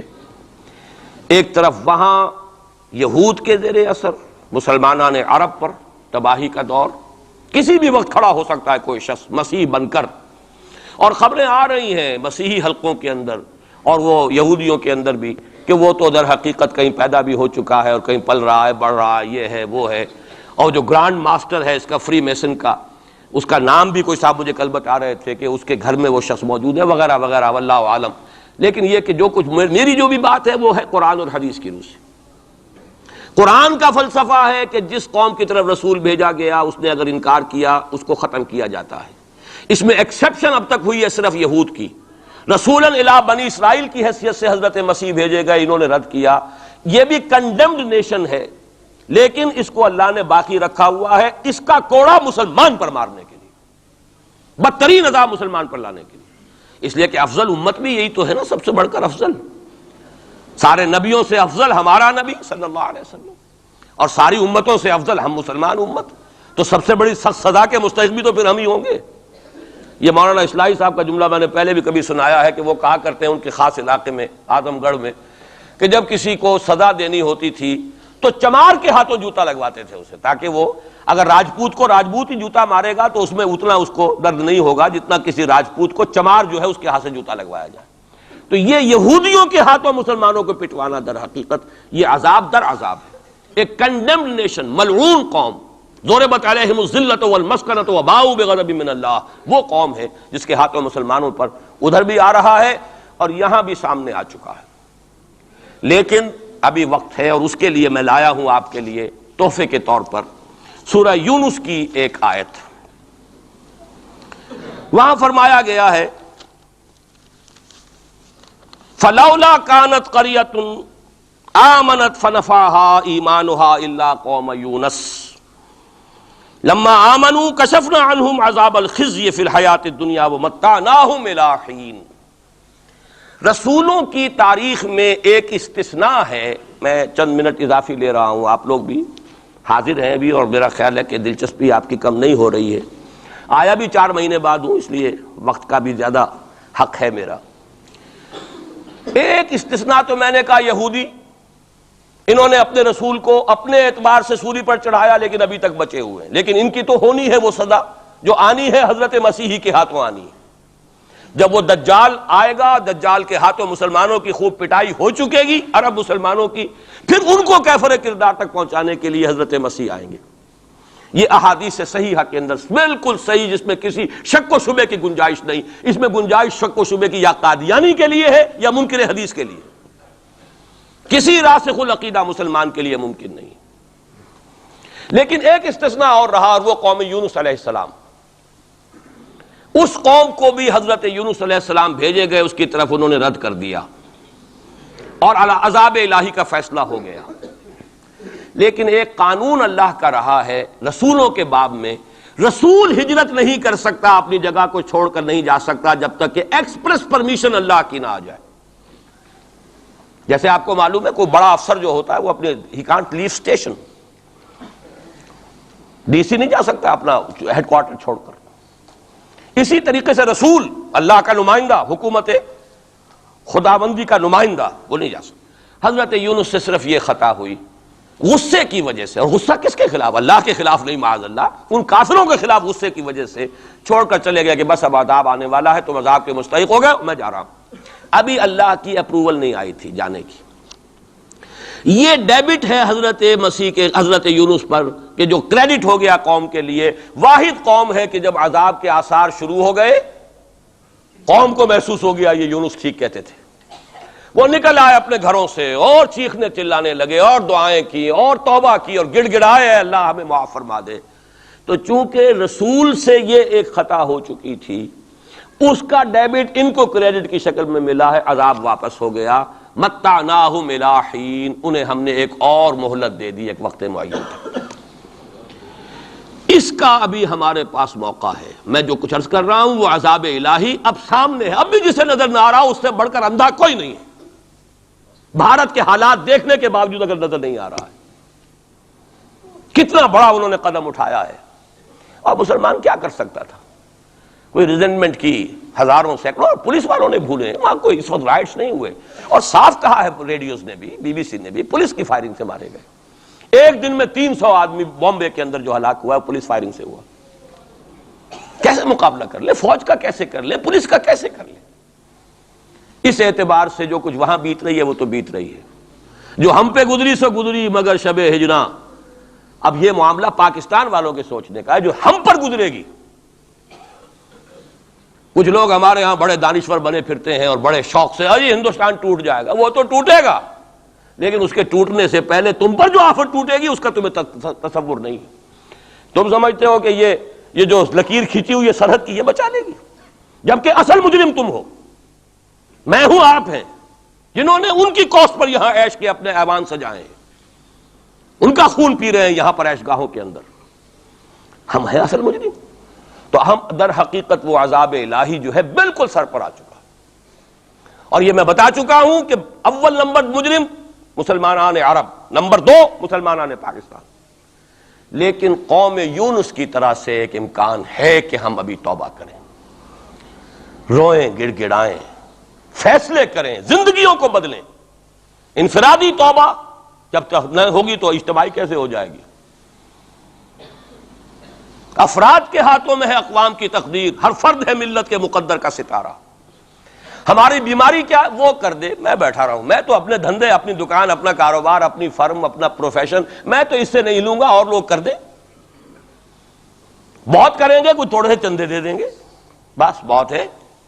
باقی ہمارے عیش، ہمارے کاروبار، ہمارے پروفیشن، ہم اس سے وقت کیسے نکال لیں؟ کیسے ممکن ہے؟ پھر کسی کے ہاتھ میں ہاتھ کیسے دے دیں؟ کسی کو امیر مان لیں، اس کا حکم مانیں. جبکہ دنیا میں جیسا کہ میں نے عرض کیا وہاں کیا ہوتا ہے، آر ایس ایس کے اندر اگلا امیر بھی وہ منتخب نامزد کرتا ہے پچھلا امیر، اور اپنے پاس رکھتا ہے ڈکلیئر کر کے کہ میرے بعد یہ ہوگا، تاکہ ٹریننگ اس کی زندگی میں لے لے. اور نظم چل رہا، 25 لاکھ اس وقت ان کے والنٹیئرز ہیں پورے ہندوستان کے اندر. ہمارے ہاں جماعتوں پہ سپلٹ ہو رہی ہے، ٹوٹ پھوٹ ہو رہی ہے، اور نئے محاذ ایک اینٹ اور روڑے اور جمع کر کے، لیکن سب کو معلوم ہوتا ہے کہ یہ سب جمع ہوتے ٹوٹنے کے لیے.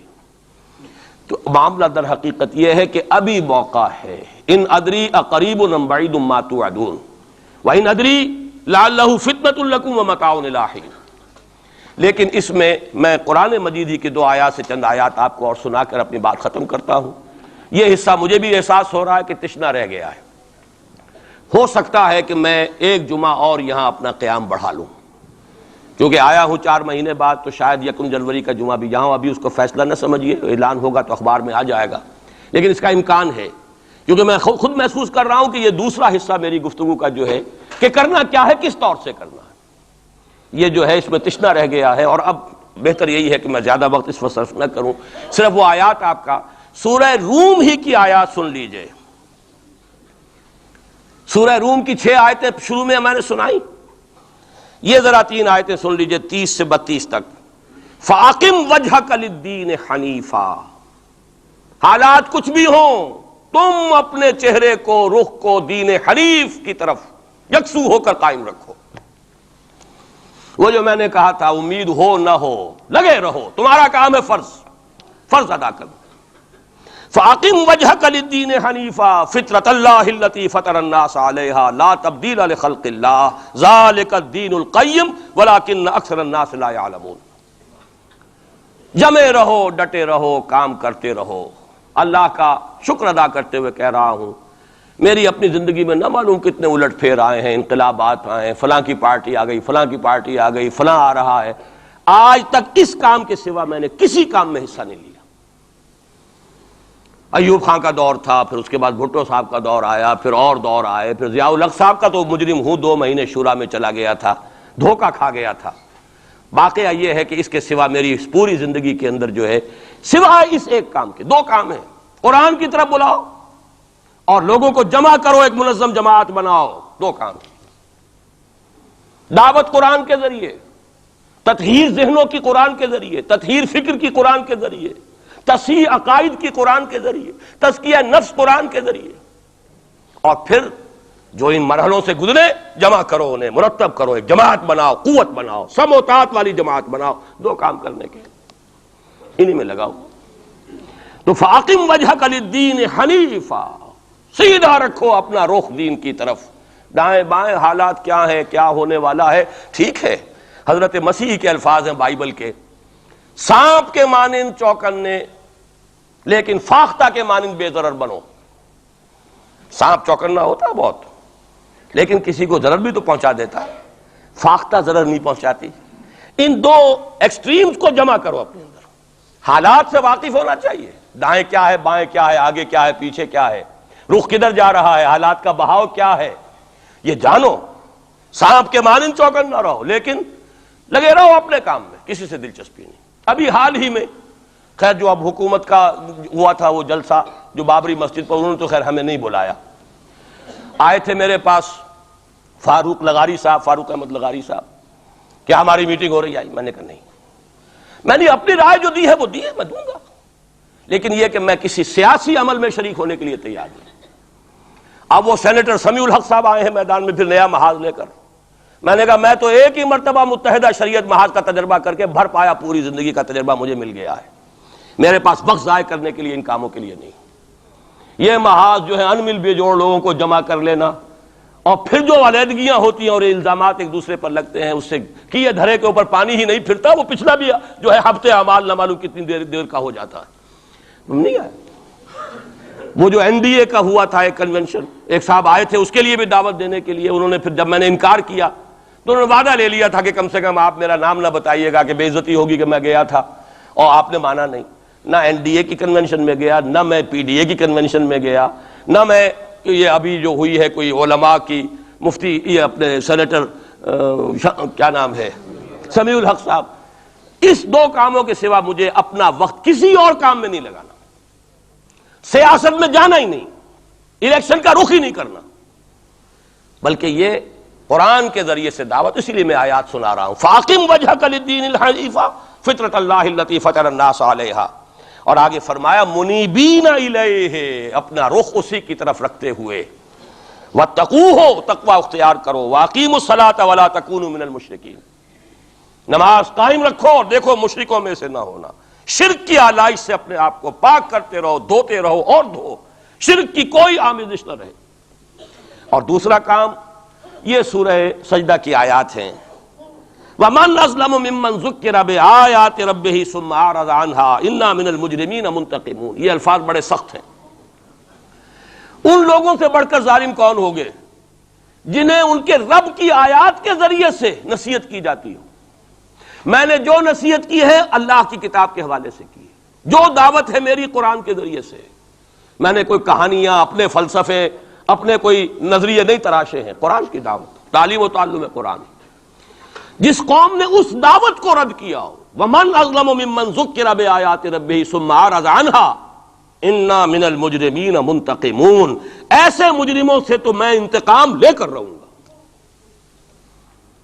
اللہ بچائے، اپنے دامن رحمت میں لے لے، ہمیں کوئی مہلت دے توبہ کرنے کی اور اصلاح کرنے کی۔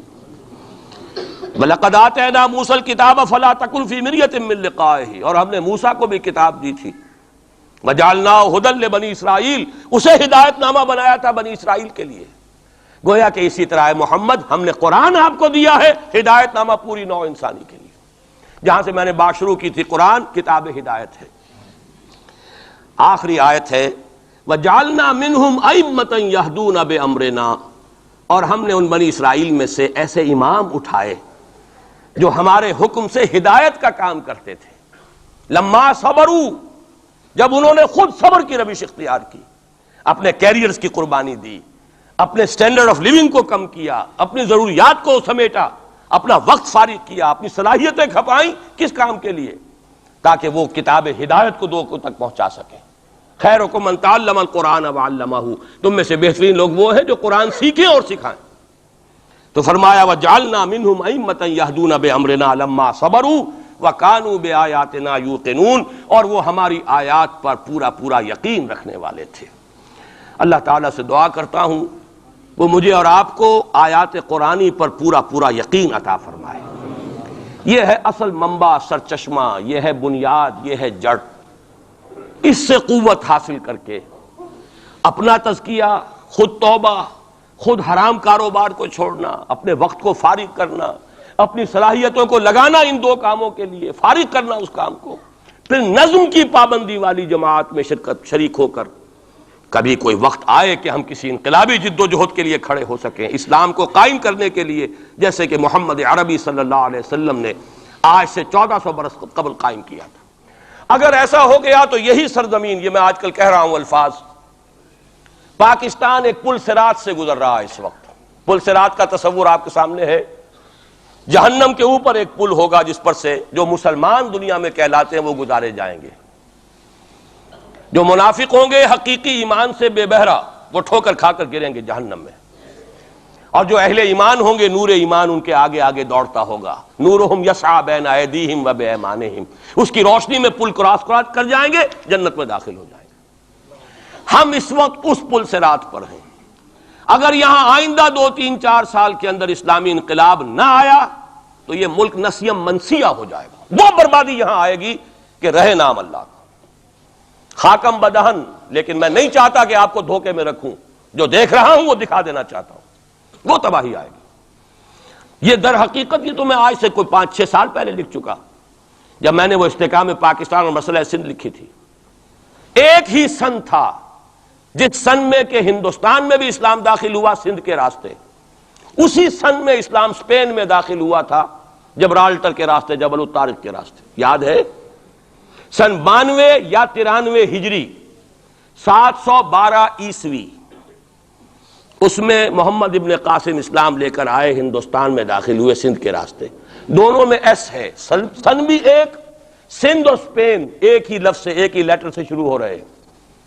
وہاں سے اسلام اور مسلمان کا خاتمہ ہو چکا، 500 برس ہو گئے، 1492 اور یہ 1992 ہے، پورے 500 برس، نام و نشان مٹ گیا اسلام کا، مسلمان کا۔ بین ہی اسی کا اندیشہ اس بر صغیر پاک و ہند کے لیے، بین ہی اسی کا اندیشہ۔ وہاں ہو سکتا ہے تو آپ کے ساتھ کیوں نہیں ہو سکتا؟ وہ تو پھر بھی عربوں کی اولاد تھے، ان کے تو رشتے تھے صحابہ کرام کے ساتھ، ان کا تو معاملہ کچھ اور تھا، ان کی تو مادری زبان بھی عربی تھی۔ اگر ان کے ساتھ یہ ہو سکتا ہے تو آپ کے ساتھ کیوں نہیں ہو سکتا؟ حذر ہے چیرہ دستاں سخت ہیں فطرت کی تعزیریں، اللہ کا کوڑا جب پڑتا ہے تو بہت سخت پڑتا ہے۔ اب دو ہی میں نے جیسا کہ عرض کیا ہے، یا چنا کن یا چنی، یا تو اس اسلامی انقلاب کے لیے کمر بستہ ہو جائیں، اور ورنہ پھر یہ کہ اس عذاب الہی کا کوڑا جو ہے وہ تو اب نظر آ رہا ہے۔ قوم یونس جیسے عذاب دیکھ کر ایمان لے آئی تھی، کاش کہ اب بھی مسلمان یہاں کا پاکستان کا بیدار ہو جائے اور توبہ کرنے کے لیے آمادہ ہو جائے۔ اقول قولی ھذا واستغفر اللہ لی ولکم ولسائر المسلمین والمسلمات۔ 15 منٹ کی تاخیر مجھے ہو گئی ہے، معذرت خواہ ہوں۔